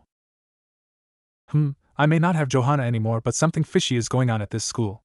Uzumaki feels like he has some sort of supernatural power, so did Mitarashi-sensei, as well as the 4 great ladies. Makoto thought using her law enforcement heritage and her previous experience as a phantom thief to figure something supernatural was happening. After class, Rias and Akino approached Naruto. Time for club activities. We'll show you the way unless you have other plans with Ms. Naijima, Rias Queen asked with a teasing tone. Not you too, Akino the blonde groaned, noticing Makoto face-palming as well.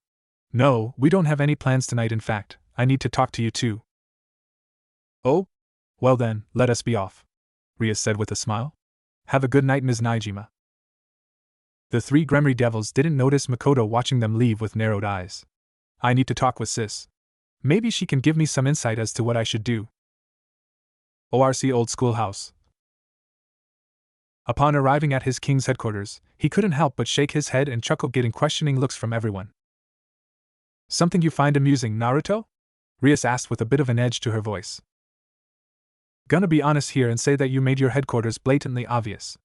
A rickety old building that is probably redone lavishly inside in gothic reds and blacks might as well have a neon sign advertising devils live here, the pawn said without restraint. And I thought you were supposed to be trying to hide your existence to the humans. He does have a point, Lady Rias, Kiba said timidly.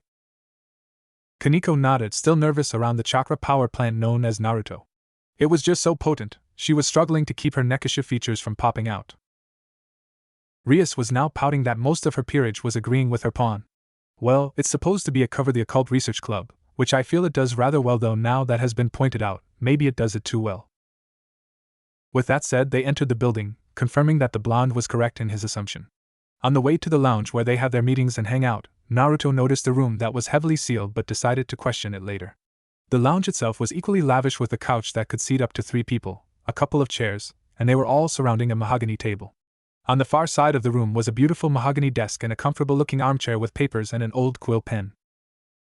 Rias took her place behind the desk, with Akino taking her place standing beside the desk, Kaneko plopping down on the couch and pulling out a bag of sweets from seemingly nowhere, and Kiba taking a seat in one of the chairs.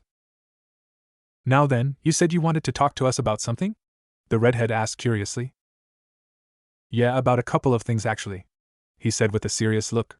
First and most important is my housing arrangements, since I don't have a place to stay. That was already taken care of while you're recovering and studying. We bought you a condo in the same building as the rest of us. So in a sense, we all live together but with our own private homes, Akino said with her usual smile. And no, Sona and her peerage don't live with us in the same building. She has her own place for her family. I suppose that makes sense, you might be allies, but when it comes time, you will be enemies in the ranking games. The blonde shrugged. I suppose I will need to build up cash for when I get my own peerage. Even when you become a high-class devil, you'll still be my pawn Naruto, so don't worry about it, Ria said with a smile that turned teasingly unless want your own building for your harem. Whatever, Naruto waved her off. Since you brought it up, and you will tease me about it later, he semi-glared at Rias and Akino. Did you and Orsona have anything to do with me and Makoto having every class together? Actually no, either of us have the influence to rig your schedules like that. My brother or mother on the other hand, it wouldn't surprise me if they had something to do it, the Gremory heiress said with a sigh. In other words, my mom pestered them into giving the 2 transfer students a friend hoping it will become something more. He groaned. Funny you mentioned Lady Kushina, Akino laughed nervously. She is going to be dropping by once a week to visit and give you food. In other words, Kushina is trying to make up for the 19 years she was here, Kurama said with a huff, making his host groan. Well, I'll have to talk to her about that, though I do appreciate the help since it will be one less thing to worry about. The Jinchuriki sighed after calming himself. Now then, now that your issues are dealt with, are you ready to start handing out flyers? The redhead said with a smile. Sure, I don't mind. But mind I start tomorrow? I would like to get settled into my home and rest up for another day of the rumor mill, he asked warily. Yes, of course. His king nodded. I have to admit though, you and Naijima do make quite the pair. Your bright yellow hair and hair dark brown hair. It's like what was said at gym class, 2 sides of the same coin, light and dark, Akino said teasingly. Instead of responding or reacting in any way, Naruto ignored her and looked to Rias. Mind showing me the way home and giving me the key to my condo? The queen merely pouted at being ignored and not getting a reaction out her target, while the heiress merely nodded as if saying sure before she addressed the rest of her peerage. Already everyone. I expect you all to get to your contracts when you are called or get some training in. Yes, President. Everyone sounded at once as Rias and Naruto left for the condo building. When they were away from the school and no one was around, Naruto figured now was the time to confront Rias. So, now that we're alone and no one can try to divert the conversation, care to tell me what it is that you're hiding, and why you are so excited about how powerful I am? I don't know what you're, she said, startled only to see the hardened look on her pawn's face. Alright, you got me. Enko did say despite playing the fool that you were always too observant for your own good. However, I will ask you to wait till tomorrow after school so that I can have everyone involved there so that everything can be explained in full. Is there a reason you can't tell me now? He asked curiously. I need to prepare myself, the redhead said weakly, looking vulnerable and self-conscious, a stark contrast to her confident self he's seen the last few days. The others would be able to fill in whatever I forget to mention. Great, now I feel like an. Naruto sighed. Alright, but no forgetting or trying to stall. I'm not a big fan of being jerked around. Had enough of that back in my world. The redhead nodded weakly as they walked the rest of the way in silence. Meanwhile, with Makoto. Hey sis, I'm home, Makoto called out as she dropped her school bag by the door. Welcome home, Makoto. How was school? Sa asked from the kitchen. She is a tall and beautiful woman with upper back length ashen brown hair that is asymmetrically parted on the left-right side and brown eyes that are sometimes depicted with a hint of mauve red. She wears a black business suit with a black turtleneck. Her blazer's cuffs and the lower part have clamshell-like designs. Accessory-wise, she wears a necklace of a section sign section, which references her judicial occupation. It also appears in the top right of Shujin Academy's emblem, earrings, and a few dark hair clips can be seen above her right ear. She has violet fingernails and wears black or dark gray high heels. She is sometimes seen with a smartphone and a black bag slung over her shoulder. After the events in Tokyo, she went from being a public prosecutor to being a defense attorney after Makoto and the phantom thieves changed her corrupted heart. However, after Akira broke her sister's heart, she was really tempted to nail his ass to the cross. The only reason she didn't was because Makoto asked her not to, instead asked to move as far away from her former team as possible. Now she was often out of town for work trying to pay for their new home. Typical high school drama, only this time I seem to have gotten myself sucked into being a topic of the rumor mill. The former phantom thief sighed before starting her explanation. We got a new transfer student today with a tragic past.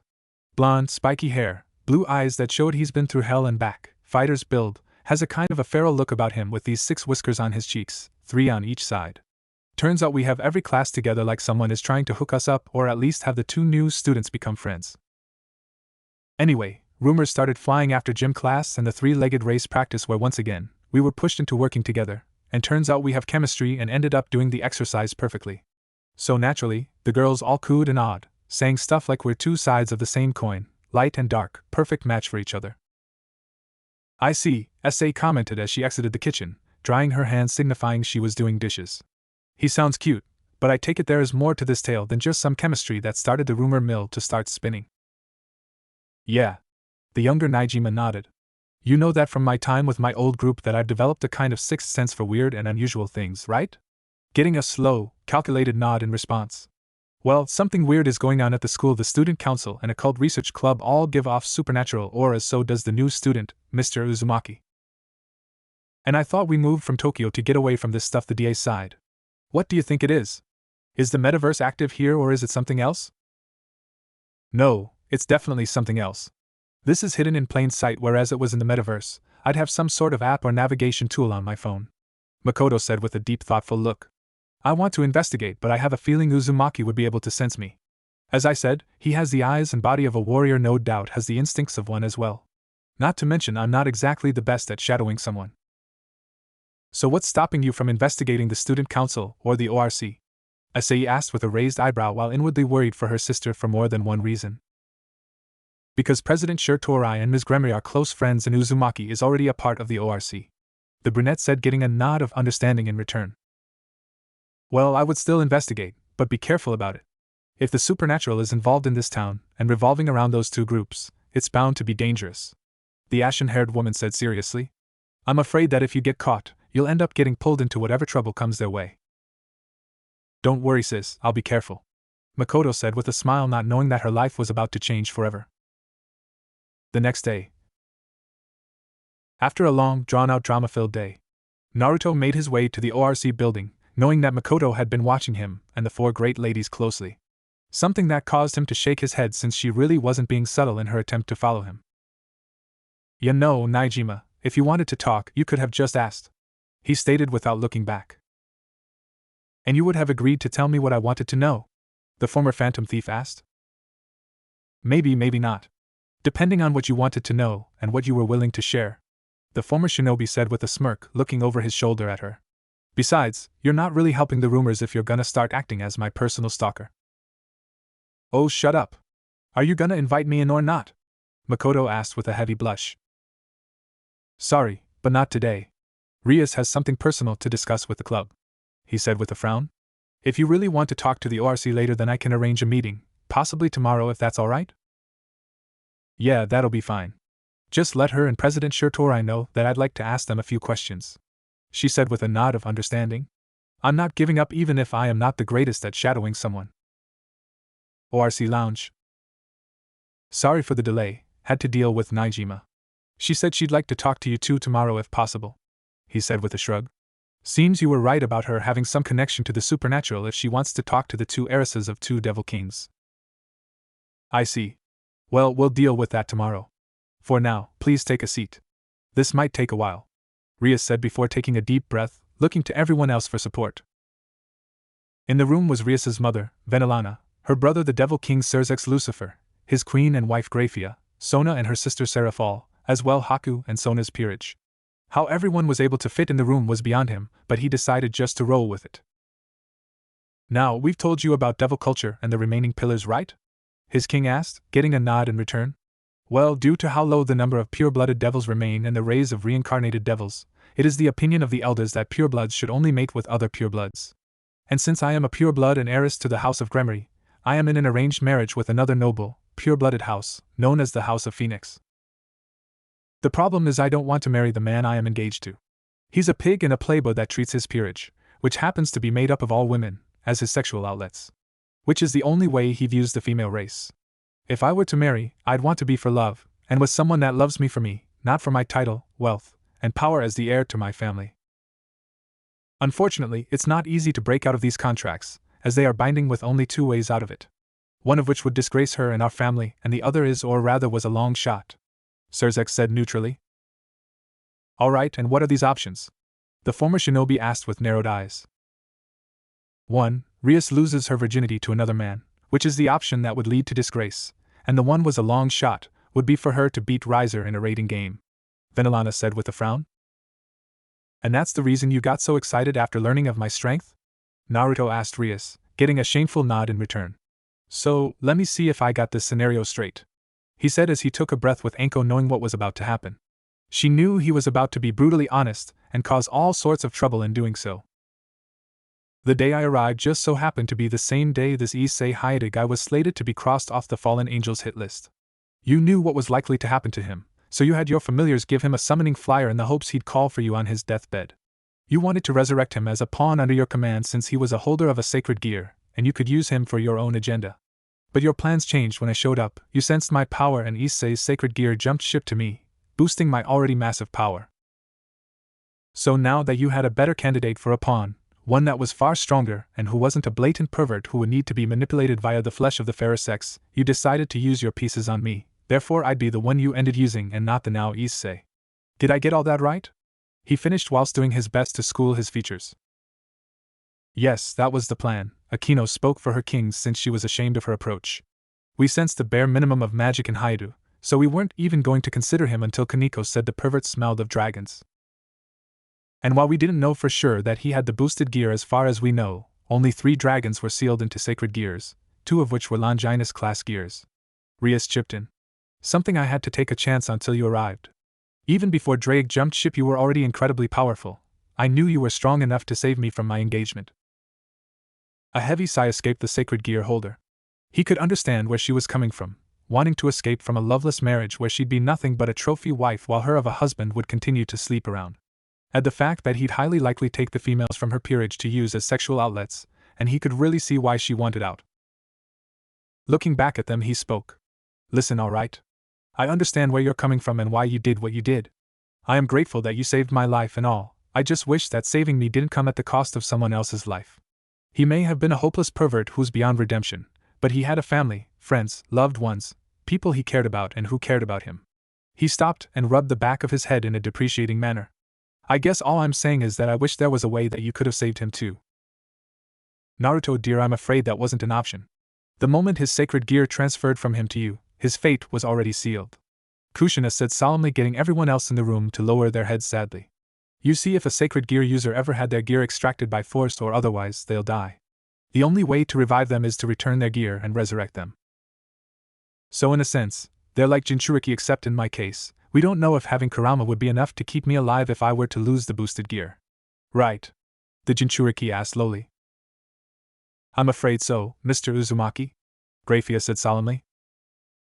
Without uttering another word, Naruto turned and began to leave, clearly not in the best of moods. Watching him leave, Kushina and Anko couldn't help but feel worried. Rias was also feeling worried, but on 2 accounts. One was whether or not he'd still help her, and the other was about how her relationship with him was affected by this news. Rias Sona started before said redhead nodded.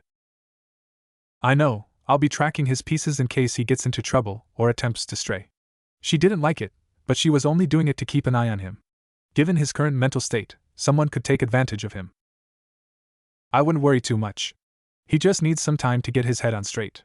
He's not the type to abandon comrades and those in need, Anko said reassuringly. I hope you're right, the Gremry heiress said warily. Streets of Ko. As Naruto stormed out of the old schoolhouse, he missed Makoto standing there, nor did he notice her following after him. She was doing it out of concern and curiosity, wondering what happened in there and why her new friend was so upset. Naruto, you need to calm down. I know how you feel about this topic, but there must be a reason, Kurama said as he looked at the overgrown lizard. Indeed, the sacred gear system was implemented to give humans a fighting chance against the supernatural.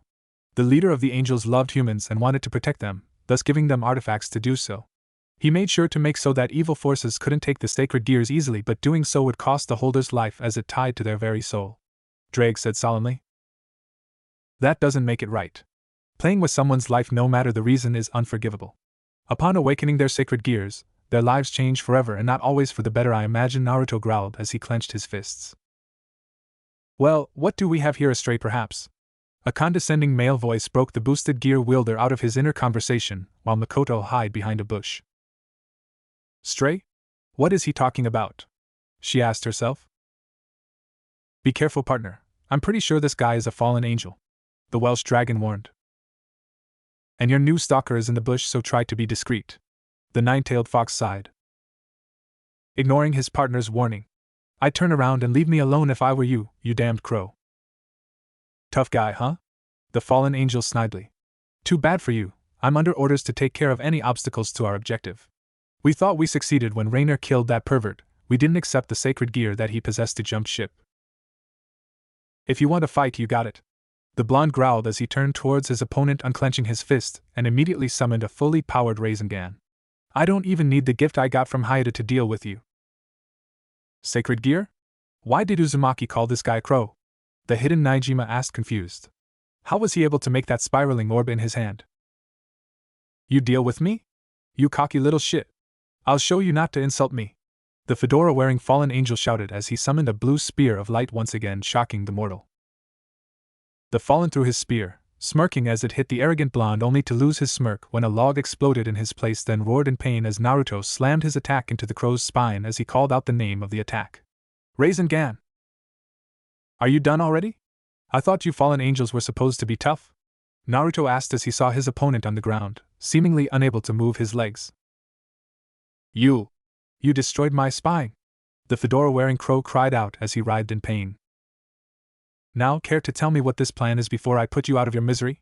The blonde said before he sensed everyone who was in the ORC coming via a magic circle. Makoto was once shocked when the four great ladies, Ms. Mitarashi, and a couple of people she didn't know appear from the glowing circle in the ground. What is going on here? And why is there a fallen on the ground? Rias asked sternly. Oh boy, Anko said as she circled the crow, immediately recognizing the spiral burn mark on his back. Did you have to Rasengan this guy's spine? I could have gone for his face and eliminated the chance to get information, he said with a shrug. As to answer your question, Rias, after I stormed out, this guy attacked me saying something about a plan and eliminating obstacles to their objective.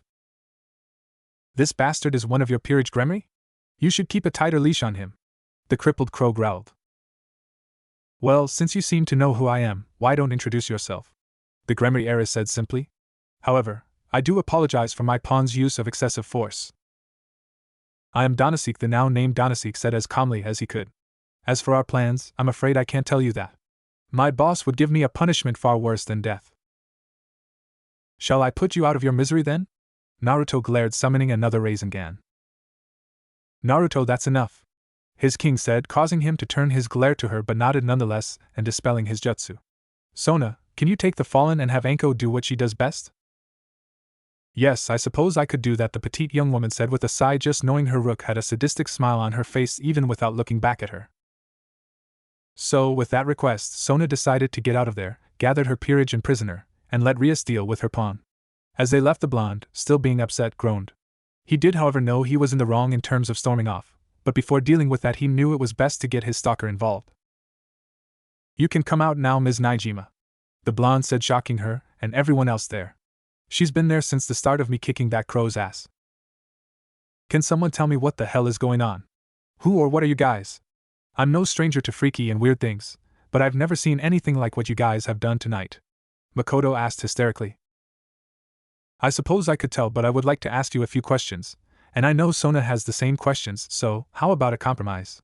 Rias said with her usual smile, wrapping her arms under her ample bust, pushing them up more.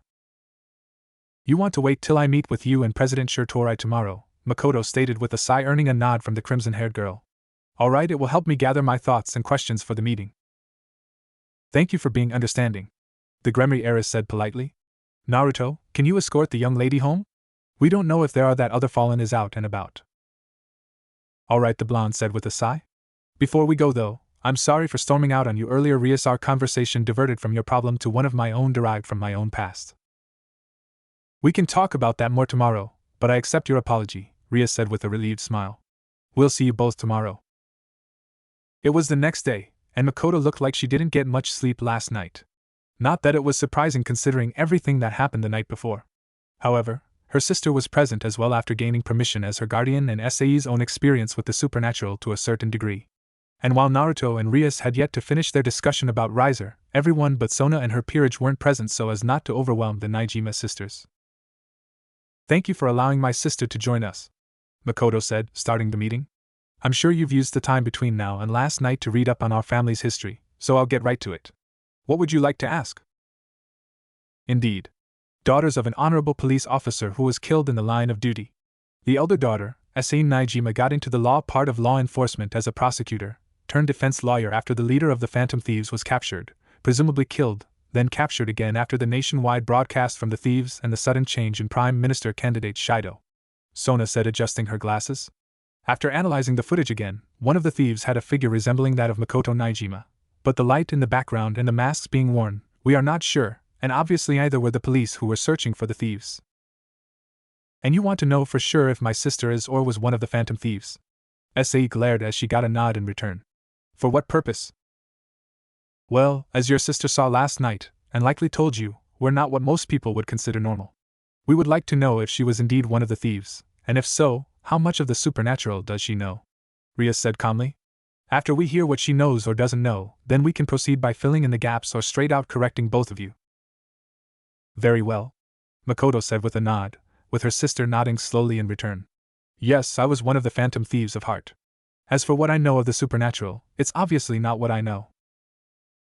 The former Phantom Thief explained what she knew, how her former group went about stealing hearts while not naming any names of her friends, about Johanna being her persona or inner power, and the requirements it took to unlock it. Intriguing, this metaverse was a different dimension or mirror of the real world where these things called shadows resided. There you fought the shadows of people with corrupted hearts, your sister being one of those people, but didn't kill the shadows of those people or it would have killed the actual person. And you say that the metaverse is now gone for good? The Citri heiress mused before turning to the other devils in the room. Do you think her persona, Johanna, is still within her and is the power we've been sensing? It could be, but why did it never manifest in the real world? The Gremry heiress asked thoughtfully. Maybe because Johanna wasn't meant to surface in this world at that time, but the fact that we all sense it within her means it is still not ready or is unable to surface. Naruto joined in the musing. This metaverse sounds like an area richly saturated in energy of some sort that allowed it to manifest. Therefore, she needs a mana source to bring it out. You might be right, Akino nodded. But what about the outfits? Are they some sort of armor to protect against aggressive mana? Excuse me? The younger Naijima interrupted. We answered your question and explained what we knew. Can please tell me what is going on, how you were able to do what you did last night, and who or what you are actually? Yes, of course. Sorry for getting distracted, Rias said, sounding slightly embarrassed. Since you have trusted us with this information, it's only fair we share ours. Let's start with the obvious and say that the supernatural you are accustomed to is very different from ours. That is to say, that heaven and the angels are very much real, but the fire and brimstone hell from the Bible is not. Everyone in this room, besides the two of you, are devils that, yes, holy water, crucifixes, and other such holy elements are lethal to us. Then, there are the ones Makoto saw Naruto wipe the floor with, the fallen angels, those who have fallen from grace for one of the deadly sins, identified by their black wings, thus why the one last night was referred to as a crow.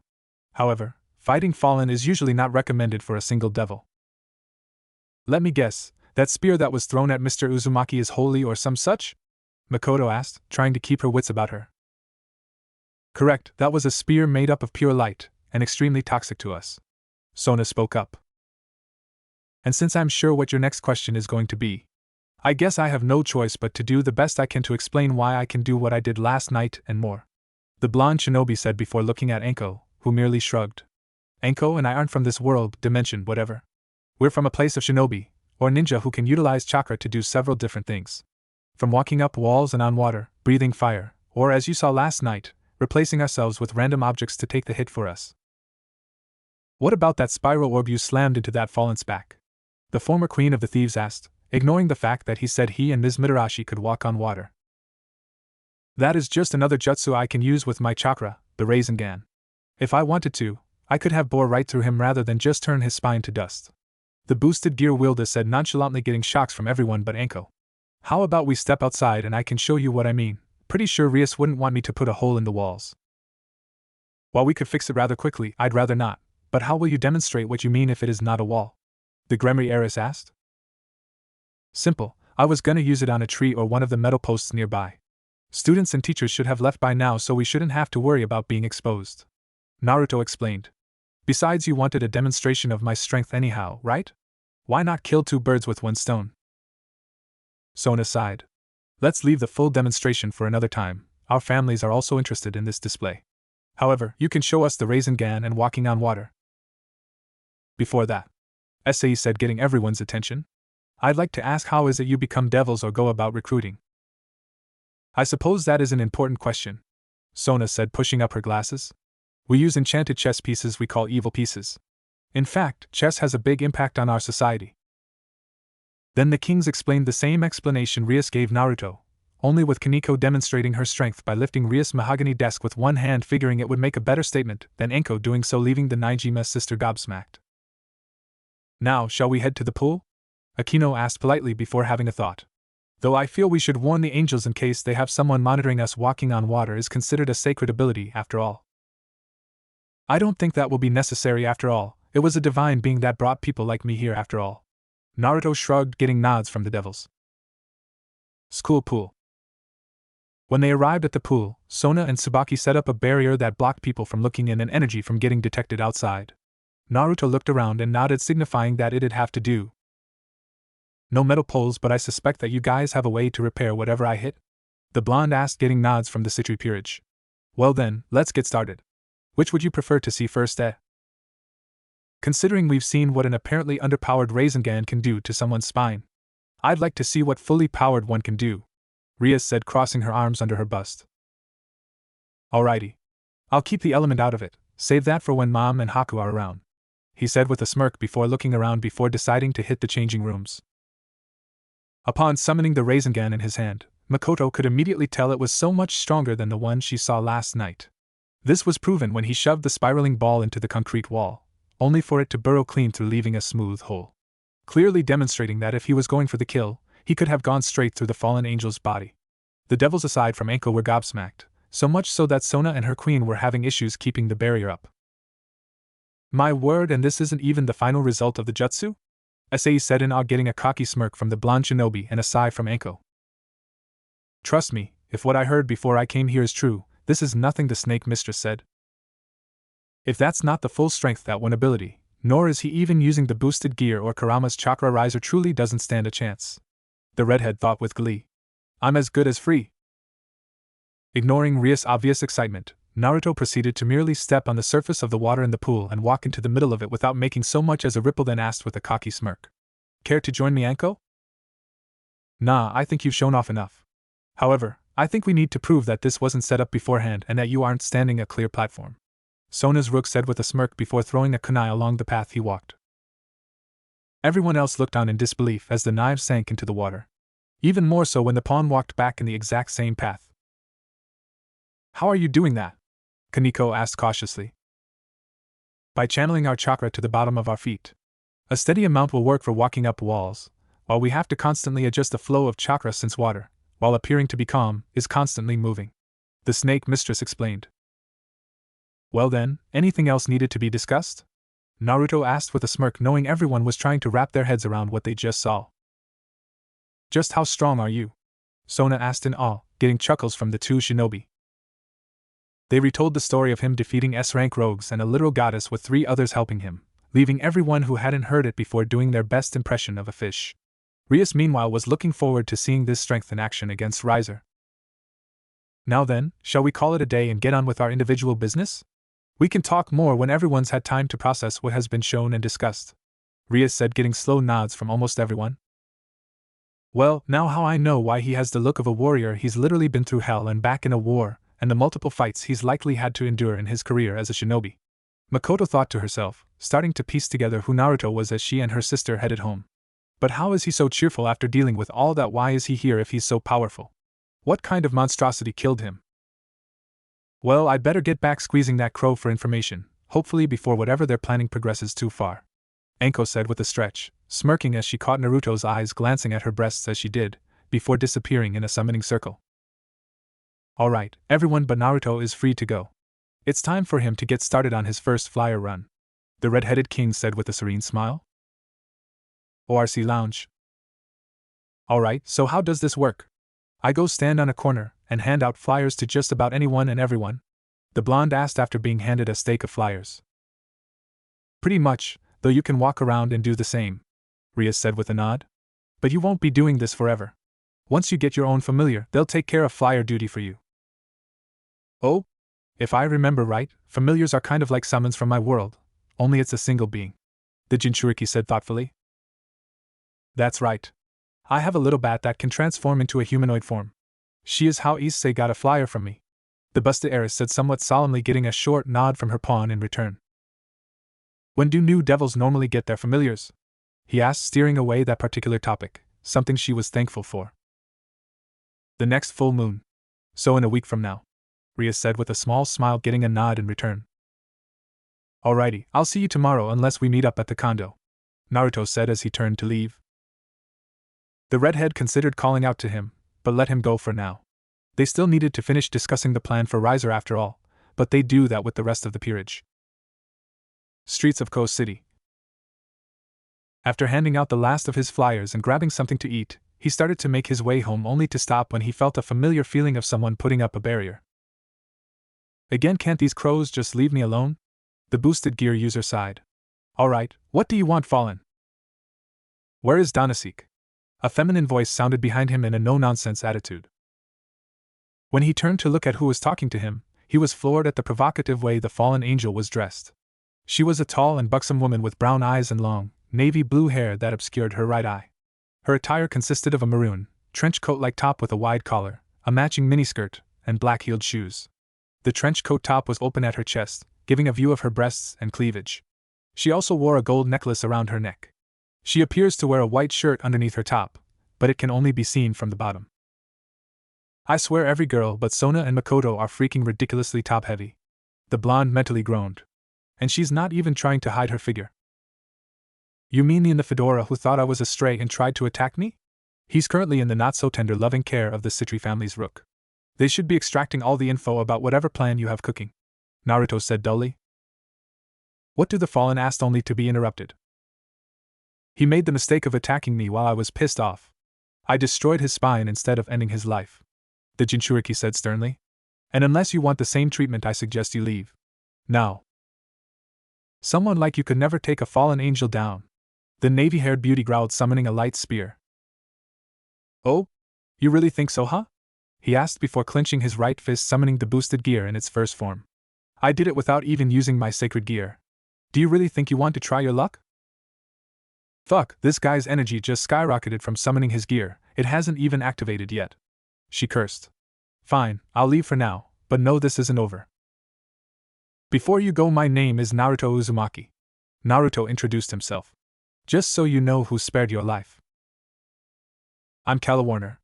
Just stay out of our business, and me and the rest of my friends won't have to end your pitiful life. The now named Calawarner said stiffly before flying off and dispelling the barrier.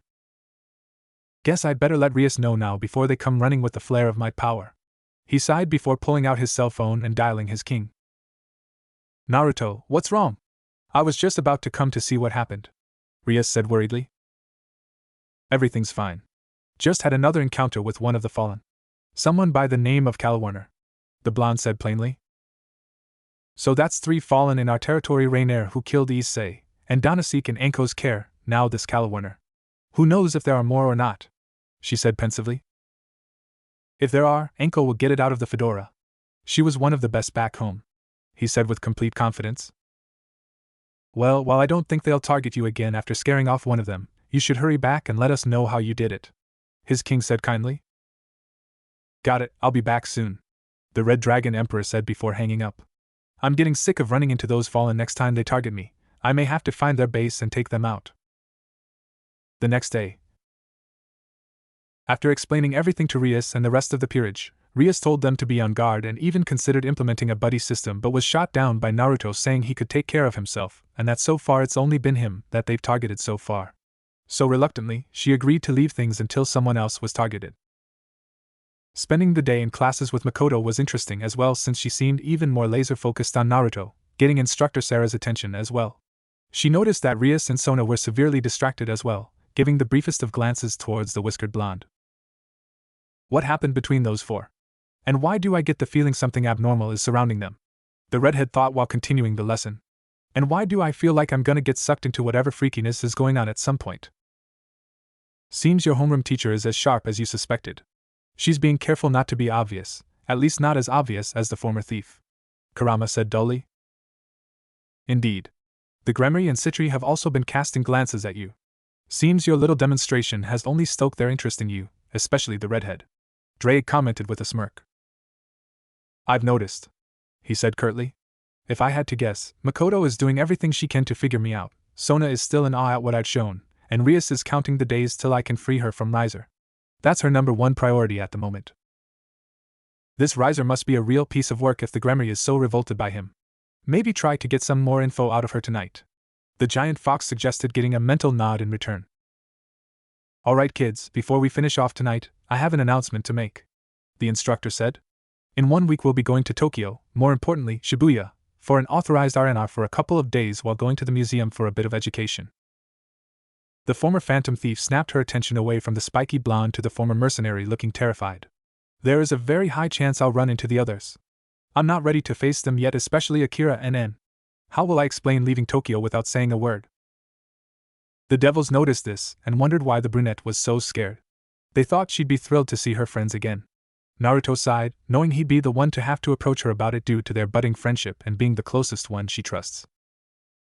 When the final bell rang, Makoto just sat there in shock, while Rias and Sona gave the blonde a look that confirmed his suspicion that it was up to him to find out what was the matter with the youngest Naijima. Well, here goes nothing, he thought with a sigh. Hey Makoto, are you alright? You look like you've seen a ghost or something. Huh? The former strategist of the thieves looked up, regaining her focus. Oh, I'm fine. Yeah, the shinobi deadpanned. I forgot how observant you were, she sighed. Can we go somewhere quiet then? I will share my other secrets since you shared 2 of yours. We could go to the roof. I don't think anyone would be up there and our voices shouldn't carry down the schoolyard, he suggested. The roof, huh? The brunette let a wry laugh. Ironic you'd suggest there, and the perfect place to have our discussion. Okay, the blonde said cluelessly but didn't push. Instead, the pair walked to their destination. Once there, his eyes followed her as she walked to the edge of the roof, waiting for her to start the conversation. He didn't have to wait long though.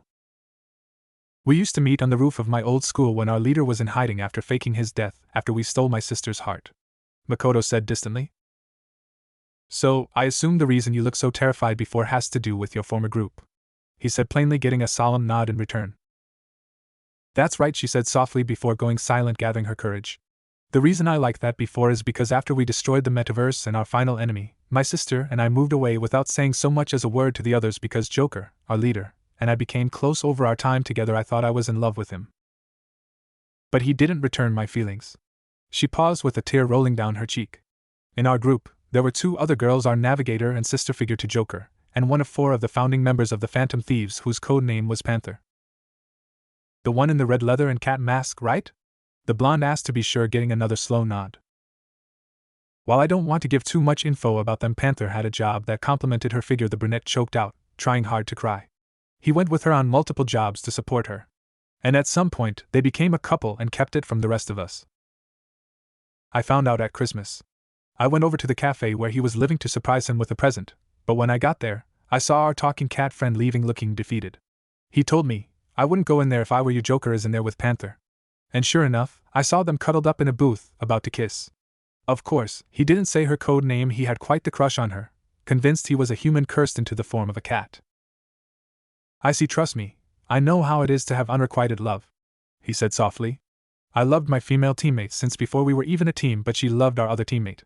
Even after he betrayed us, becoming a rogue ninja, even joining a group of terrorists, she never stopped loving him. It took me dying at his hand and being sent here for her to come to her senses. So we have even more in common, Makoto sighed. But anyway, after the final battle and Joker's name was cleared due to lack of physical evidence, that and multiple supporters vouching for his character, my sister and I left Tokyo and came here. I see, so the homeroom teacher's announcement caught you by surprise, and scares you since there is a high chance you'll run into your former group and explain why you left the way you did, Naruto said, catching on. Yeah, Naijima nodded. Honestly, I know I owe it to them for disappearing like that, but I'm not sure if I'm ready to confront the couple. I can imagine. Especially finding out the way you did. The Jinchuriki nodded, walking up and putting his hand on her shoulder for support. She surprised him by throwing herself into his chest, wrapping her arms around his waist in a hug. He quickly recovered and returned the hug. After a few moments, they parted. The brunette was blushing up a storm and ran off after giving a hurried thank you. The blonde merely stood there for a moment longer, trying to process, while his tenants were laughing loudly in his mind. I think I'll keep this to myself for now. I'll just tell Rias and Sona it's extremely personal and not for me to share, the shinobi thought to himself before heading out. Local park. After giving Rias his report and collecting his flyers, he took the route around the park to target parents and teenagers. However, when he got there, he ran into a nun dressed in full habit and a cross around her neck, with blonde hair and green eyes with a smaller curvature figure, literally. Are you alright? I'm sorry for running into you, Naruto said, holding out his hand to help her up. Oh, please don't worry about it. I was distracted by the lovely scene, she said, looking at the kids playing and parents watching over them. It is lovely, he agreed. Let me help you up. Thank you, the nun said, accepting his hand, and was pulled up. I'm Asia Argento. I just transferred to the church here in town. Isn't the church in town pretty rundown with holes in the roof? The boosted gear wielder thought. Are you sure? I haven't noticed any other clergy members in town. Yes, I am to meet Father Selzen there, Asia said innocently. Very well. I'll escort you there, the shinobi said kindly, ignoring the feeling of warning he was getting. Partner, I know you can take care of yourself, but there is something wrong in that direction, Drake said seriously. Yeah, I know. But Asia is too pure, innocent, and obviously naive, he responded seriously. While there is a holy aura over in that direction, it's tainted. My guess is that's the fallen space, and this priest is just as twisted as they are. I agree.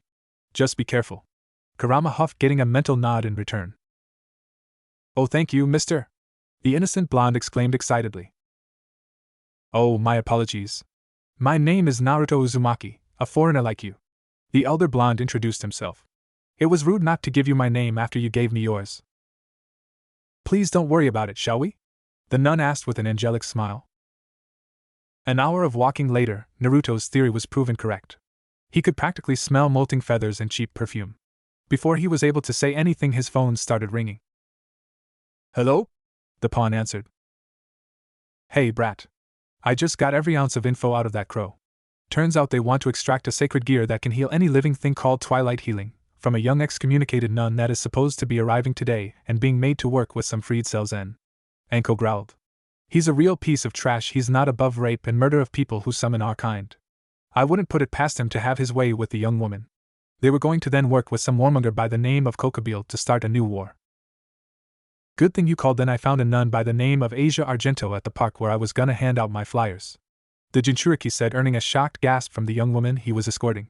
Contact Sona and Rias. I'm bringing her to my condo where we can keep her safe. Figures you found their target by chance. Your luck was always like that, putting you smack dab in the middle of whatever conflict or shitstorm was brewing. The rook sighed. Alright, I'll let them know. You just get that girl there safe. Got it, see you soon, Naruto said, hanging up and putting away the phone before turning to the shocked girl. Sorry about that. We can go over everything when I get you safe. What you need to know right now is that you'd end up being killed if you went through those doors at some point. Let's go. Okay, Asia said, clearly not sure what just happened, but having overheard Freed's name over the phone was enough to trust the older blonde for now. And where do you think you're taking her? An annoying young and arrogant voice. She's important to Rainer's plans to impress Azazel. Looking up, the blonde duo, to a girl with blonde hair which was styled into twin tails and blue eyes.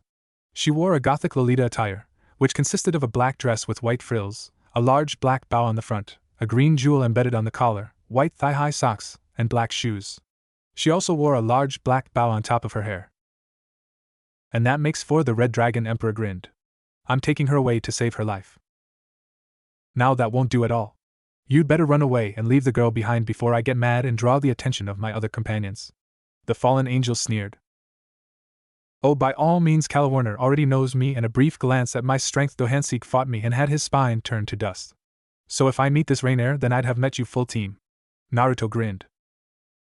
That was you? You who scared Kalawarner into retreating without lifting a finger? The blonde crow screeched. That's right. Now, care to give me your name and retreat, or are you gonna attack me and end up like Mr. Fedora or worse? The Jinchuriki said, summoning his sacred gear, which sounded with a loud boost and a full-powered Rasengan to show he was serious. And I didn't activate a boost from my gear to scare Kalawarner. So make your move. Fine. Take the girl. But don't expect to keep her. The goth girl screamed as she took flight. Shall we? Naruto asked his companion, dispelling his jutsu and gear, getting a small nod in return. Gremini Kondo Building, Naruto's suite. Naruto's suite was what you'd expect of a noble devil family. Red carpets and curtains, cream-colored walls, king-sized bed in a very large bedroom, 50-inch flat-screen smart TV mounted on the living room wall, leather L-shaped sofa, mahogany coffee table, ceiling-to-floor glass panel doors leading to a balcony. All this is complete with a fairly spacious kitchen with marble countertops and top-of-a-line fridge and stove. Asia looked around in awe, especially after living in church rooms all her life. This is amazing. Everyone in my king's peerage lives in this building, he said, knowing she figured it out that he was a devil. They must be pretty powerful and well off to afford a building like this, she said, still in awe. Well, I'd like to think my family is decently well off, Rias said as she came out of her teleportation circle. Rias Gremini at your service. Where's Sona and Anko? The pawn asked. I thought they'd come with you. They're on their way. No one outside of my family and peerage can come through the spell, the redhead explained, getting a nod in return. Well, once they get here, I'll give my full report, the boosted gear wielder said. Please, both of you, have a seat. I'd offer you two a drink, but all I've got is tap water currently. My provider is due tomorrow. Water is fine, both girls replied. As their host went to the kitchen, the former nun turned to the heiress. I should have realized that he was a servant of the House of Gremory. Guess I was still in shock from when he got the call. Don't be too hard on yourself. You just learned that your life was in danger. I'm actually surprised you've calmed down so much. Surzeka's sister waved off the blonde girl. It's because I feel safe, Asia said with her innocent smile. Yeah, they'd have to be fairly stupid to target the home of the devil that scared off two of their own and disabled the other, Naruto said as he came back with the water. But to be safe, I'll set up some of my seals around the balcony, windows, and door to keep out non-authorized beings from entering from those points. And the building is already protected from outside teleportation that isn't an ally of my house, Rias said evenly. Does it work if they are already inside the building? The only male in the room asked. It should, but we've never had an enemy breathing down our necks that would go to such lengths, his king answered, getting a sigh in return. So, no way to test that then without putting ourselves at risk, Naruto said wryly. It was then that the Citri family magic circle appeared in the room, with Sona and Anko appearing in a silver light. The blonde shinobi set down 2 glasses of water for them. The poor nun was blushing at the sight of the snake mistress attire. Damn, and I thought our place was extravagant. Although I do like our color scheme better, the purple-haired woman said, looking around. Yeah, well, it's a bit much for me, Naruto shrugged. I've merely accepted that's part of being a part of a wealthy family. The bed way too soft though. I think you'd enjoy a soft bed after spending your entire childhood on a hard and lumpy one. The rook frowned.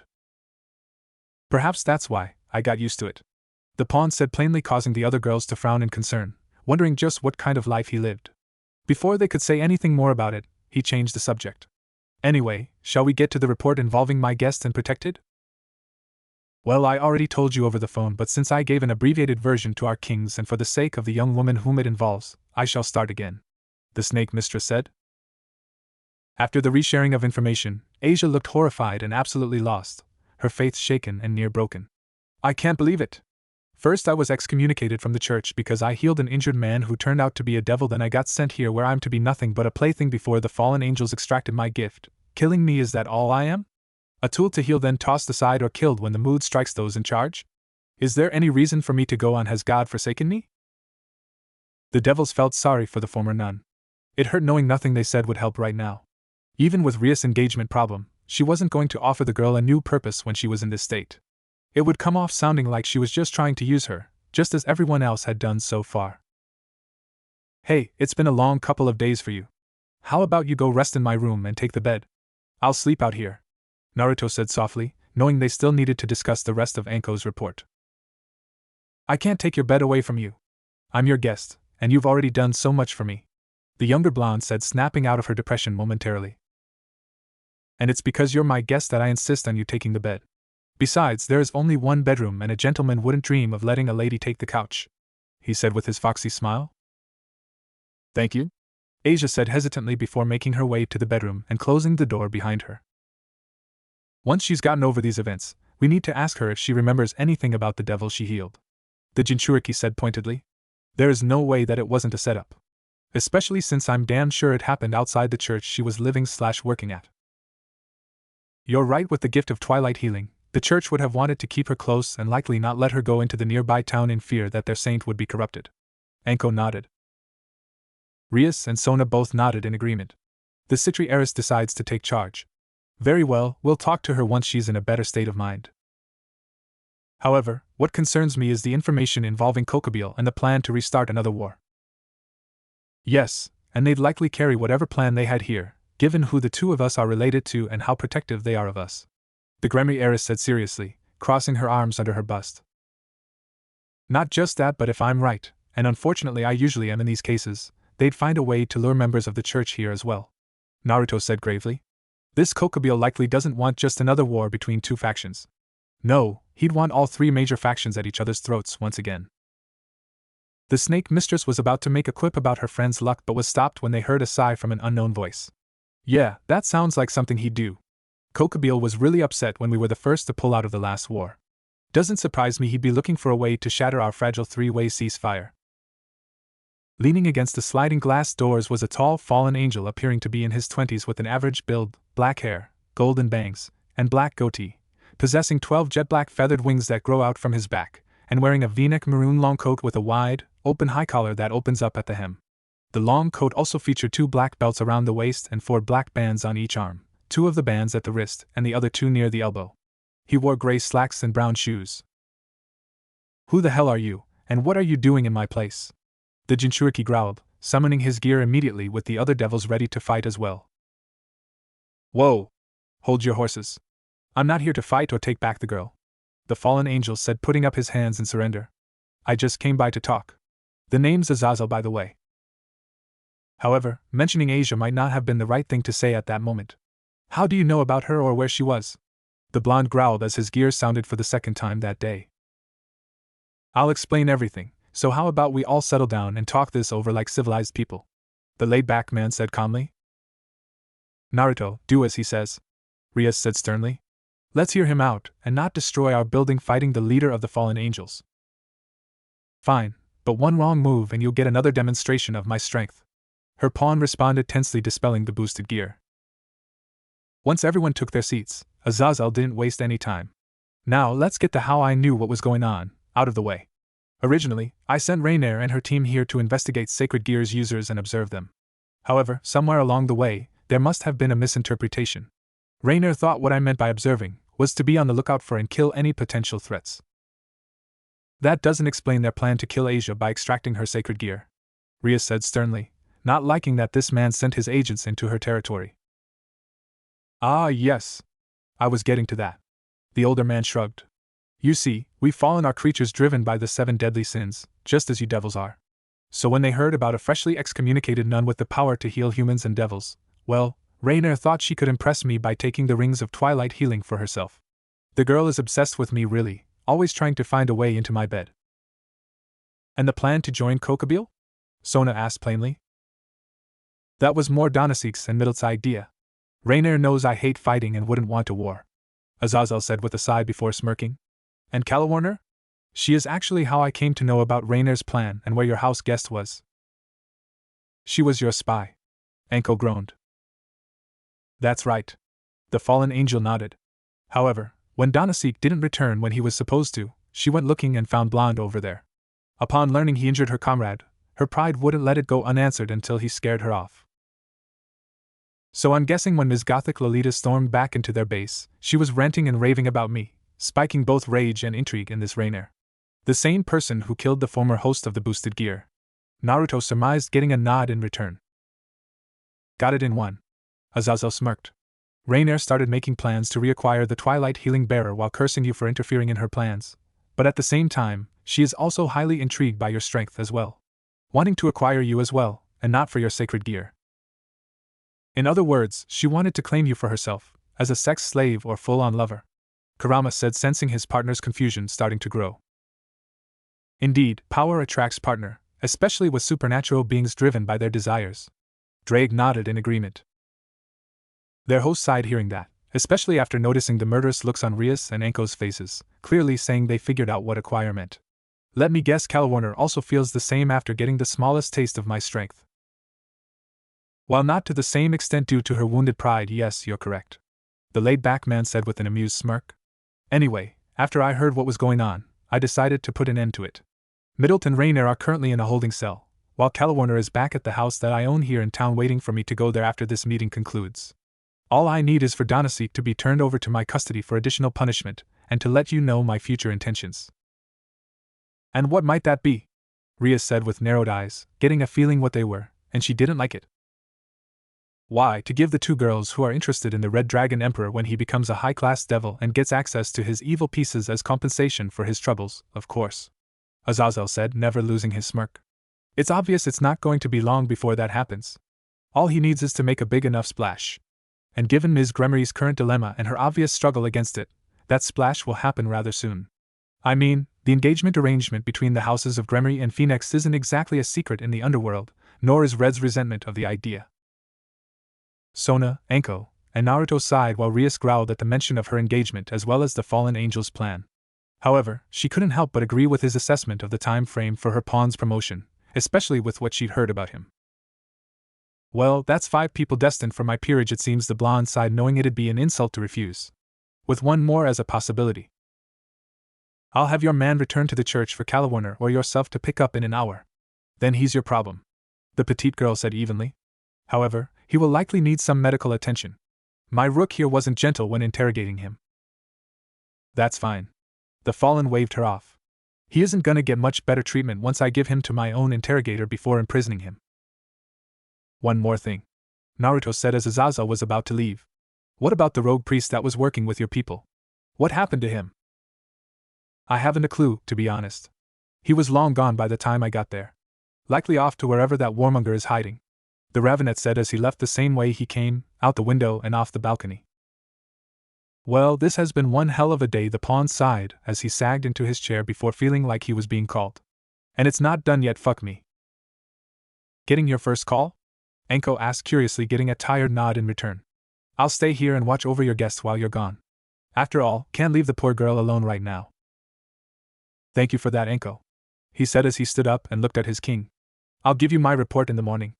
I'm likely gonna crash as soon as I get home. That's fine.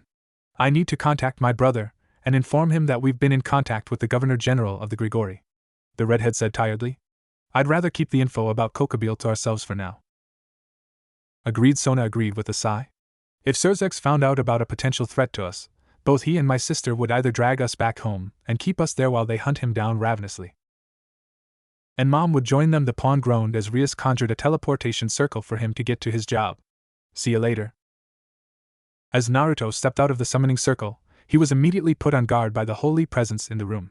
Before he could ask what was going on, the holy aura was amplified massively by a flash of golden light, which was replaced by an extremely beautiful woman with curly blonde hair, a voluptuous figure, and 12 golden wings growing from her back. Next to her was another beautiful woman, appearing to be in her late 20s to early 30s, dressing in the standard habit of a nun with blue eyes, only with a sword that was the original holy presence. Greetings, young Uzumaki, chosen hero from another world. My name is Gabriel, one of the 4 great seraphs, Gabriel said with a soft smile.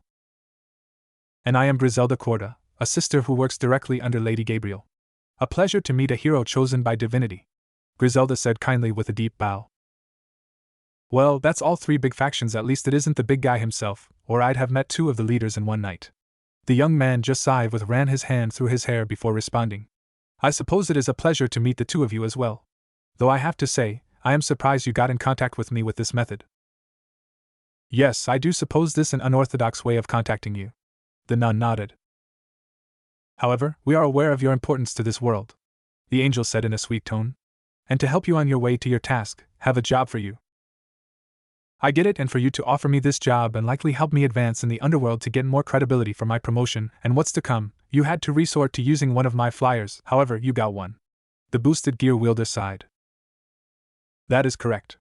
The job we have for you actually involves a grievous mistake on our part, the seraph said solemnly. What do you mean? The male blonde asked with narrowed eyes. Naruto, I believe this involves the former nun you just rescued. Kurama growled, getting a grunt of agreement from Drake. We have been watching you since you arrived, Mr. Uzumaki. Starting to help Miss Naijima, your capture of the fallen angel Donaseek, brutal as it may have been, led to your saving young Asia Argento's life. Gabriel responded. Her excommunication was our doing. Her healing a devil in front of a church in the middle of the day where someone could have seen, it could have upset the system. What system? The Jinchuriki ground out. Griselda decided to speak for Gabriel. What she means is there is a forbidden truth that cannot be known to the humans. I am one of the very few who was allowed to know. If this truth became known, the balance of the world would crumble. Armageddon would fall upon the world. Looting, rioting, mass hysteria would reign if the humans found out. The seraph said in rare seriousness. Look, lady, I'm not a big fan of the runaround. So either you tell me what this truth is, or skip to the part you give me my job for the contract. It's late, I've had a very long day, and I just want to fulfill this contract and go to bed. Naruto said irately. Yes, of course, Gabriel said with a nod. The truth is, my father died in the last great war. The biblical God is dead, and without him, my big brother Michael is trying to maintain the system that governs religion. The prayers, the exorcisms, religion, keep the balance between good and evil if you will.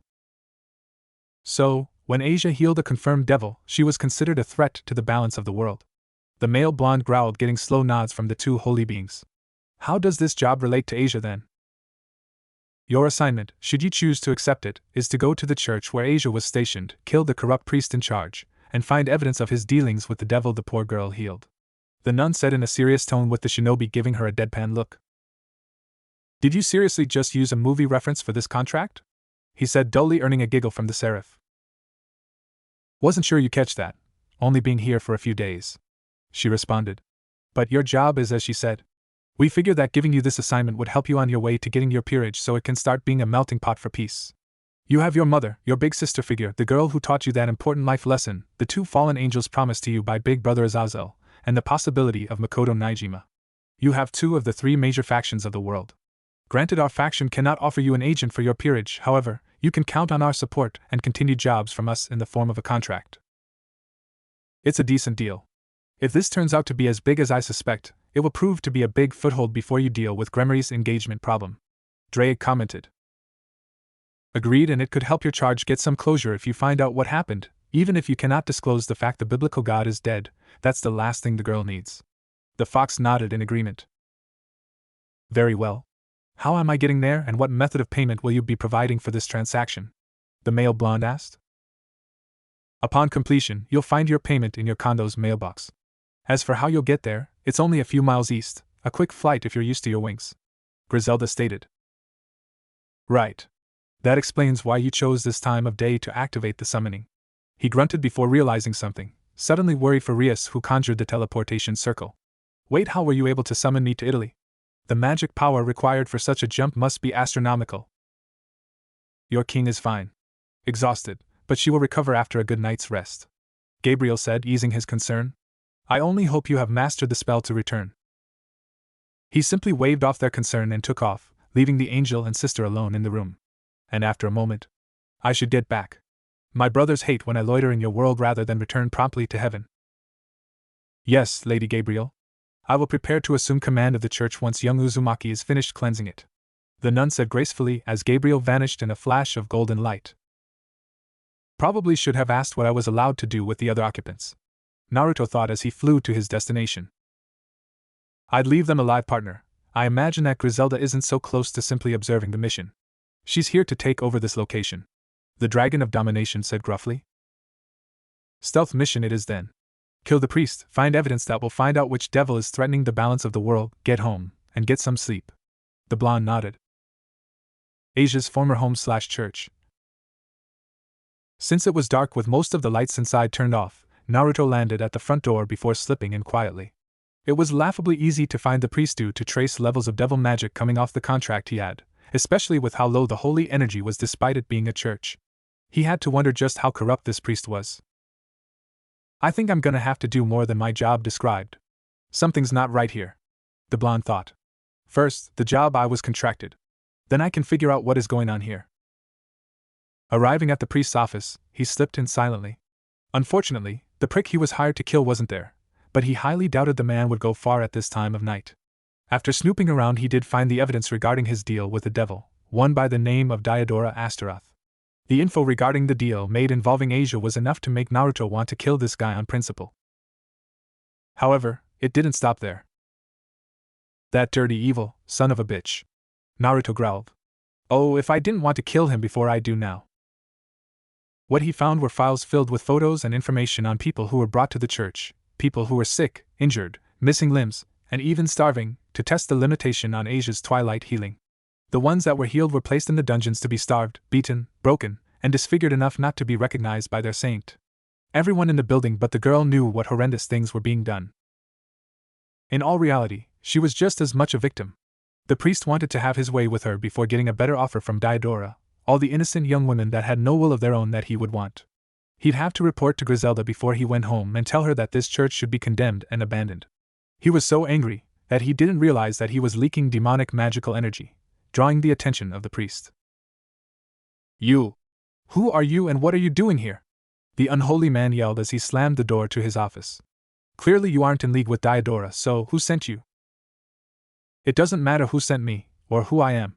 Red Dragon Emperor growled, his eyes now blood-red with Kurama's own anger and disgust, only instead of black pupils, they were slitted dragonic reddish-green from Drag. Before the corrupt priest could ask why, the furious devil slammed a full-powered Rasengan through his head. Naruto looked down at his target, and then around at the church, considering if he should destroy this church and kill the other unholy nuns and any unfortunate souls that were being tortured in the basement. Screw it. I'll show Griselda the evidence, and I'm sure the great seraphs are watching. If they have a problem with it, then they can come talk to me about it later. He thought, making up his mind. So, he gathered every piece of evidence, then left the building before jumping into the air, bringing out his wings, and summoning a massive raisin shuriken, before throwing it at the corrupted land. Meanwhile in Kyoto. At the exact moment Naruto hurled his attack at the church, the East Yukai faction's leader, Yasaka, sensed the massive amount of chakra required for the jutsu. She was about to call for her daughter, when Kuna burst into the room, her tails wagging erratically. Mama! Do you sense that? The younger nine-tailed fox Yukai asked hysterically. Yes, Kuna, I did. The busted blonde nodded. I want you to go to the source in Italy and check it out. That level of chakra is definitely not from any of our people. We need to figure out who the source of this power is and if they are our enemy. Got it. I'll be careful and be back home as soon as I can. The younger blonde nodded and went to gather a little bit of food, not knowing how long her search would take if the individual had moved on by the time she got there. Back with Naruto. Good riddance. He thought as he looked down on the massive crater where the church once stood. Better get back and explain. Then I can get some damned sleep. Try to calm down before you get back to your client, partner. I know they already promised continued contracts, but your anger may put a strain on your relationship with the Angel faction. Drake cautioned. I know, alright? Naruto snapped back. But it's been a very long day, and that truly was the icing on the cake for the week I've had since I arrived in this world. After a few moments of flying silently, he sighed. Look, I'm sorry, Drake. I didn't mean to snap at you. But I'm sure you've been looking through my memories and noticed the shit life I've led. I just want to live a quiet life, find a wife, have a few kids, no more battles, no more enemies, no more saving the world. It's alright. The dragon dismissed. However, I believe that superhero movie said it best, with great power comes great responsibility. And you have immense power, Naruto. A quiet life isn't in the cards for you. I really hate you for quoting Uncle Ben from Spider-Man, the blonde groaned. At least let me keep some hope for my wish of a normal life. I'm afraid he's right, brat, as much I want the same as you. I know normal isn't for us. Kurama sighed. Normal people have only one mate in their lifetime, but you are on track to having a harem with Enko, Haku, and the fallen alone, never mind the spark between you and that former thief. The Jinchuriki just ignored his lifelong partner's quip about him having a harem and the obvious attraction he shared with Mikoto. However, he too knew, but held on to the hope he might end up having a quiet life with a family, somewhere isolated and away from humanity, the supernatural, and the like. Perhaps a private island and get what he needs to be transported to him, laying on a lawn chair on the beach, getting a better tan than he already had with his wife and kids. Before he knew it, he was back at the hotel where Griselda summoned him. So, he landed on the balcony and knocked on the door. Well, seems you've caused a commotion. I saw and have been hearing about an explosion of light, obliterating the church. The nun said with a slight smirk. Care to explain why you destroyed it? Instead of saying anything, he handed her the stack of files and photos. Curiously, she looked through them, only for her face to grow increasingly pale. Lord in heaven, Griselda near whispered. This cannot be. It is the church and surrounding area have little to no holy energy. In fact, what energy was there felt worse than what fallen angels gave off. I didn't feel much discomfort while in the building. What's in there is real. I knew there was corruption in some churches, but nothing this extreme, especially in this day and age. She shuddered out. This is why you destroyed the church. When she got a nod in return, she nodded as well. That level of corruption, Gabriel said sadly, appearing in a flash of light, cannot be cleansed. Even with the power of a seraph's power. Even if my 3 other siblings work together. You did the right thing, Naruto. I can only pray those souls lost in that blast can find peace in the afterlife. Lady Gabriel, Griselda spoke, shaking off her shock. I figured you were watching, Naruto said plainly, ignoring the massive discomfort he felt in the angel's presence. Aside from my payment, I want the documents involving Asia and this Diodora. Of course, that was part of the plan from the beginning. Shedding light on the devil who was threatening to break a 3-way ceasefire, giving poor Asia a measure of closure. That was the plan the moment you found her. We knew how it would play out given your never-give-up personality and sense of justice, the seraph said with a playful tone. Have I said how much I dislike being used and played? The booster gear wielder said with narrowed eyes before sighing. Look, I don't care anymore. I'm going home, and expect you to uphold your end of the deal by being a continued source of jobs. As I said before I left, I'm tired, it's been a long-ass day, and I just want to go to sleep. Of course, the seraph said sadly. Sleep well, as promised your payment is waiting in your mailbox. Naruto nodded and summoned his transportation spell. A second later he disappeared, leaving a remorseful couple of females. He's right. We did use him. Griselda sighed. I'm actually surprised I haven't fallen due to that. Gabriel nearly whispered, looking back at her golden wings. Using people is what a fallen angel does, even if it ends up helping a girl we wronged in the first place. That's likely why you haven't fallen, Lady Gabriel. The nun said softly. You feel remorse, a fallen angel wouldn't be beating themselves over it. Thank you. If there was a way to make you an angel, I'd do so in a heartbeat. The seraph said gratefully before returning to heaven, leaving a flushed sister, not knowing what the future would bring. Naruto's condo. Enko was half asleep when the crimson light of the Gremory summoning circle appeared in the middle of the room, with a very tired and irritated Naruto. Wow, must have been one hell of a job. I don't think I've seen this tired, not without having a massive fight, she said with a playful smirk, laced with concern. I really don't want to talk it right now. Come by tomorrow when Mom comes by and brings Sona. Rias will want her report in the morning anyhow. He groaned as he rolled his shoulder. How's Asia? She's fine, hasn't made a peep since you left, the snake mistress said with a shrug. And yes, I did go check on her to make sure she didn't do something stupid to herself or try to leave. She's still breathing and surprisingly, sleeping soundly. Good. The blonde nodded. Because soon, she's hopefully going to get some closure. Now, hate to ask you to leave, but I really need some shut-eye. Of course, kid. I'll see you tomorrow, the violet-haired young woman said, giving the fresh devil a pat on the back. I'll try to send word to your mom that you got in late due to a job and need your sleep. I'd appreciate that, he said with a yawn, watching his sister figure leave in a blue summoning circle. The next day, noon. Asia had woken at 6 a.m. as per her usual schedule, only to remember the other day, something she solely hoped was a nightmare. Yes, she met a nice young man, but he turned out to be a devil, even if he had been nothing but kind to her so far. So, she went out to the living room, finding him asleep on the couch as he said he would. What the devils didn't know was that she was listening to everything said last night. As much as she didn't want to believe she was set up, it was the only thing that made sense. Not only that, but the fact that her savior was promised 2 fallen angels for his future peerage, and not just any fallen, but the one that was planning to kill her by extracting her sacred gear. She didn't know how to feel about that, especially if she decided to stick around and join the devils. She was a little scared that Fried wasn't caught, and, therefore still out there somewhere, but knew she was safe for the time being. She considered leaving but didn't honestly trust that Azazel was telling the truth, that he had this Rainier under control, nor did she feel safe knowing her possible rapist was still out there. However, she didn't have any money, nor did Naruto have any food other than a few cups of instant ramen, which didn't sound like a good idea for breakfast. So while she was starving from not having anything to eat since the previous day, she decided to stay put, remembering her host's provider would be stopping by today. It wasn't until noon that Naruto woke up with a groan. To the former nun, he still looked exhausted. Morning, Naruto, she said warmly, hiding her concern. How did you sleep? Hey Asia, the devil said groggily. I had a very long night but slept alright once I got home. Oh? Had a job last night?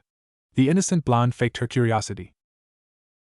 Yeah, if you want to know about it, you're welcome to sit on my report when Rias comes by, he offered, seeing the file he left on the coffee table. That is if you didn't look at that already? Honestly? I didn't even notice it. I mostly stayed in your room doing some thinking, Asia said honestly. You didn't eat? Naruto asked, slightly concerned before realizing. I suppose ramen isn't everyone's idea of a meal, much less breakfast. Well, it wasn't only that, the younger blonde said hurriedly. I also didn't want to abuse your hospitality by eating what little food you have, even if your provider will be arriving today. As if Asia mentioning his provider was a trigger, 2 separate crimson summoning circles appeared in the room alongside a single blue circle. One was a beautiful redhead that somewhat looked like her savior, especially the shape of the woman's face, carrying bags of food and drinks. However, it was no surprise that the circles brought Rias, Sona, and Anko. Geez, I swear you timed that too well, everyone, the Jinchuriki groaned. Asia had just mentioned you, Mom, and you guys chose that time to arrive? Mom? She looks like he could be her brother, Asia screamed in her head. But he is right, speak of the devil, and she shall appear. I swear that was coincidental on my part. I just figured noon was late enough to let you sleep in after your late night, Kushina said sheepishly. Same with us. Even if you didn't get in until after midnight, sleeping past noon is pushing it, Anko said, getting Sona to nod in agreement. I could have knocked on the door, but I wasn't sure if Asia would still be here, and if she was, I didn't think she'd answer the door despite knowing this is a devil's stronghold of sorts, Rias said with a shrug. Well, whatever, the male blonde sighed. I guess introductions are in order. Asia, my mom, Kushina Uzumaki. Mom, meet Asia Argento, someone I saved from a horrible death and possibly worse. Yes, I heard about that, the former Jinchuriki said with a kind smile. It's a pleasure to meet you, young lady. While it's a pleasure to meet you as well, the Twilight Healing Wielder said hesitantly. However, I hope you'll forgive my rudeness, but how can you be his mother? You look like you could be his sister. Ah yes, I suppose that does need explaining. Naruto nodded before looking at his guest seriously. But are you sure you want to know? The info you get from my report to Rias and what I'm about to explain will be a lot to unload on someone in one sitting. While I still may be recovering from yesterday, I would like to get it over with, then I can decide what to do, Asia said seriously, even if her exhaustion was plain to see. Alright, just remember, you asked for it, he said with a sigh. So, he re-explained that he, his mother, and one other were from another universe/world, that he, himself, was sent here by a divine being to save this world after he saved their previous one, and most importantly, how time passed differently between the 2 worlds. Needless to say, the poor girl looked like she was between feeling overwhelmed and wondering if they were crazy. That was until Naruto's eyes went red and a red gauntlet appeared on his right arm. Naruto speaks the truth. I am Kurama, the 9-tailed demon fox, one of 9-tailed beasts from his world, Kurama said, switching with his host. And I can confirm it, Drake spoke from the gauntlet. I am Drake, the Dragon of Domination, otherwise known as the Red Dragon Emperor. Naruto and the fox appeared from a space-time vortex moments after my previous host was killed. So, let me get this straight, Asia said, clearly settling on overwhelmed. It's been 19 years since Kushina died for Naruto, but for Kushina, it was a mere 19 days before you two reunited? The red-headed Uzumaki nodded, as did the blonde Uzumaki, having gotten control back from Kurama. Poor Asia dreaded asking them to continue but knew she asked for it. And this isn't the worst of it, is it? No, unfortunately it's not. The only male in the room sighed. And the job report involves what happened to you. Please continue, the blonde female asked. Now I need to know, so I can potentially move on with my life. Very well. The Jinchuriki nodded before turning to the devils in the room. Before I begin, do either of you know the name Diodora Astaroth? Yeah, he's the current heir of the Astaroth family. He's related to the current devil king Beelzebub, who invited and created the evil peace system we use, Rias said, confused and concerned by the name of a pure-blood heir would come up. Because he is reasonable for Asia's excommunication, Naruto said gravely before turning to his blonde guest. He was the one you healed outside of that church. What? Asia asked blankly. I believe you'd better explain that, Naruto, Sona spoke up for the first time. I was told you wanted me here for this report, but accusing an heir is serious.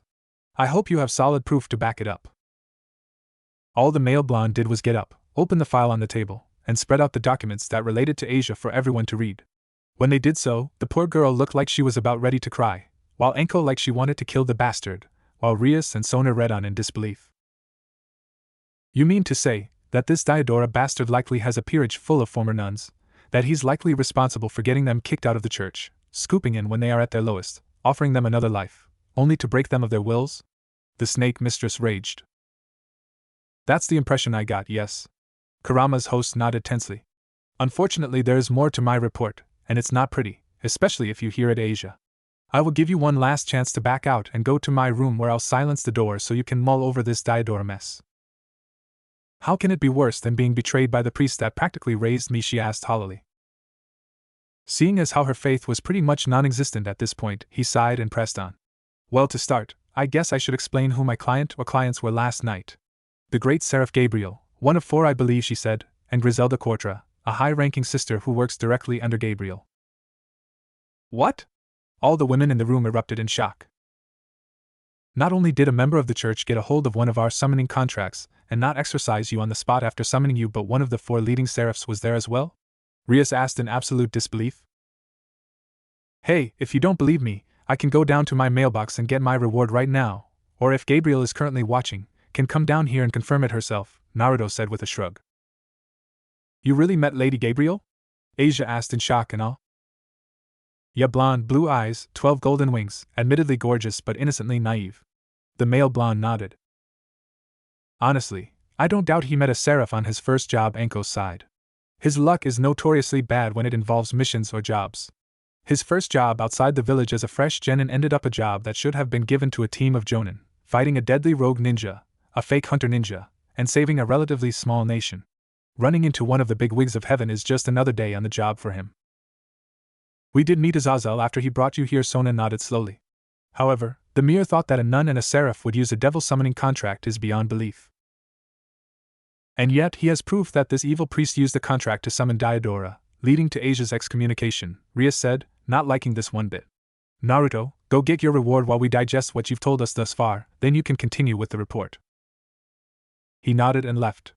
10 minutes later, during which time Kushina decided to put away the groceries she bought for her son, he returned with a fate envelope that had traces of holy energy coming from it.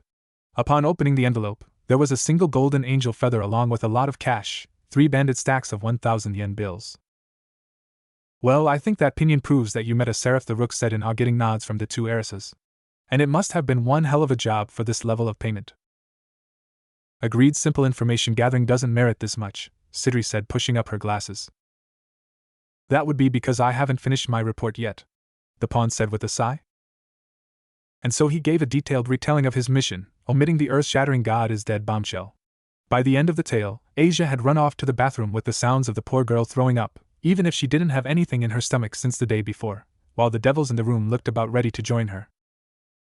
That's Orochimaru levels of evil, the snake mistress growled. If you hadn't destroyed the place, I would have. Screw the consequences. I agree, the elder Uzumaki nodded while frowning. I'm concerned though that Griselda and Seraph are going to be continued clients for my son. Even if he was sent here to bring about peace between the factions of the world working with the church makes me uneasy. And the fact that they chose Naruto to shed light on Diodora's blatant attempt to break the ceasefire rather than act upon it is also concerning. The younger redhead said, biting her thumbnail. Agreed. The student council president said gravely. There is more to this tale that you haven't told us. Though I'm going to bet that it's extremely important, and likely confidential information if you decide to omit it. It likely is very confidential, but it is also the earth-shattering kind of news that is the last thing our former nun needs right now. The younger Uzumaki said in the same tone, shocking the devils. Very well then, Rias said softly. As the former nun came back and sat down, racked with grief. I helped in those poor people's suffering, I thought I was helping them.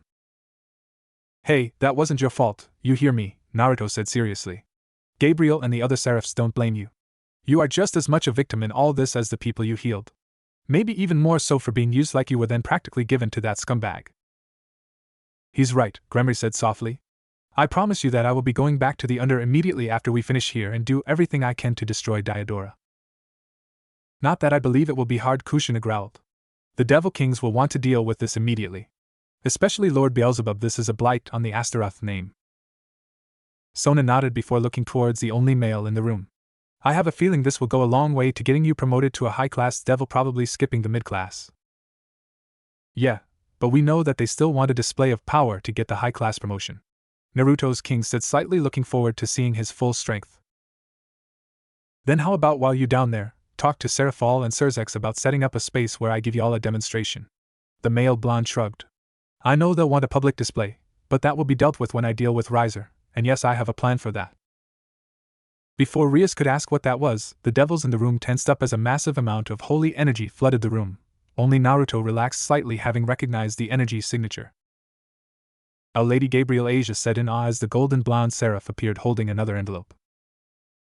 Hello everyone, Gabriel said. What are you doing here, Gabriel? Pretty sure it's not confirmed my mission. The male blonde said wearily. I came to give you a bonus. My brothers and I weren't sure what we gave you was enough given the extreme of the job, the angel said anxiously.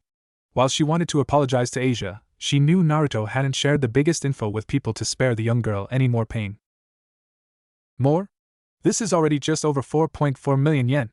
The Jinchuriki yelled in shock. Well, you did go above your original job to kill the priest. You removed every trace of the horrible things they did there, so I felt you deserved more. The innocent angel pouted. Lady Gabriel, Rias said, getting the attention of the seraph. While I appreciate the gesture, you do realize you have appeared in the middle of a devil's home, which holds the entire peerage of the sister to the devil king Lucifer, do you not? I do, but I didn't have any issue coming in, Gabriel said, slightly confused. This is highly irregular. Sona mused. While she may be part of an enemy faction, she is also a co-contractor for your pawn, Rias. I think your wards recognize her as a temporary ally. I'm more surprised Surzex and Seraphol haven't teleported, and I know they are monitoring you too on occasion. The elder Uzumaki mused, too confused to try and figure out what was going on. Great if they appear, might as well make my place into the meeting place of the three great factions. Azazel's been here already after all. Naruto groaned. Anyway, I can't accept anymore. It'd feel like I'm exceeding our agreement. Oh, just accept the extra money, Naruto. His mother said softly. Firstly, you'd hurt her feelings if you didn't accept, and it'd be rude to refuse. How about I only give you one more stack rather than the full extra 3? The angel said somewhat sadly, but respecting the young man's sense of honesty and integrity. Yeah, all right. He accepted the compromise. I look forward to our continued work together. Oh, you should know that work is spreading like wildfire, and that there is some massively powerful being out there destroying corrupt churches, killing every non-innocent person within the building. Gabriel said excitedly. Gotta go. If I stay any longer, Big Brother Michael will get mad at me. Well, seems like you might end up becoming a big bad boogeyman for corruption in the church, Enko said as the angel disappeared in her golden light. Great, maybe I should go out and get a black tux and call myself Baba Yaga on my jobs with the church, Naruto said sarcastically. Well, now that all tension has been thoroughly shattered, I think it's time for Sona and I to get to work in the underworld. Heaven's given us a chance to deal with an in-faction problem, likely before they interfere themselves. Rias said seriously. Naruto, you and the rest of the peerage have today off. If you get a call from a new client, then you are welcome to decline, but I would appreciate it if you consider taking it. Got it, good luck in the underworld. The pawn nodded as both kings teleported out of the condo. I gotta go too. Lady Vanillana is already likely wondering where I am as it is. The knight said sadly.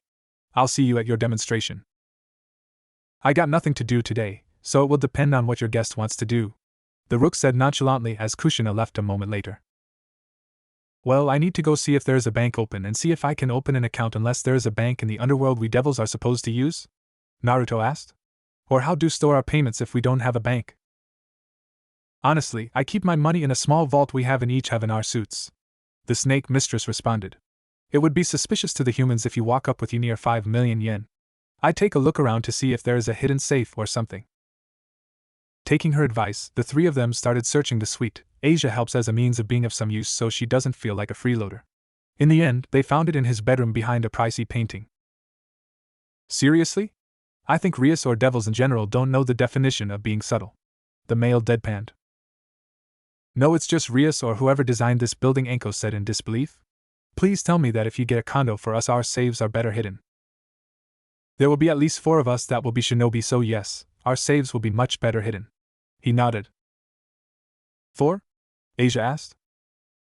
My friend Haku, who is currently a bishop with the Devil King's Seraphol Leviathan, Enko, Mom, and I are all from that other world we told you about, Naruto explained. Oh. So I assume that if I stick around I'll meet them eventually. The younger blonde shrugged. Maybe if I'm invited to whatever this demonstration is. That'd be nice, but it depends on Lucifer and Leviathan, the purple-haired state before ushering the nun out of the room. Anyway, little girl, let's leave Naruto to access his safe and privacy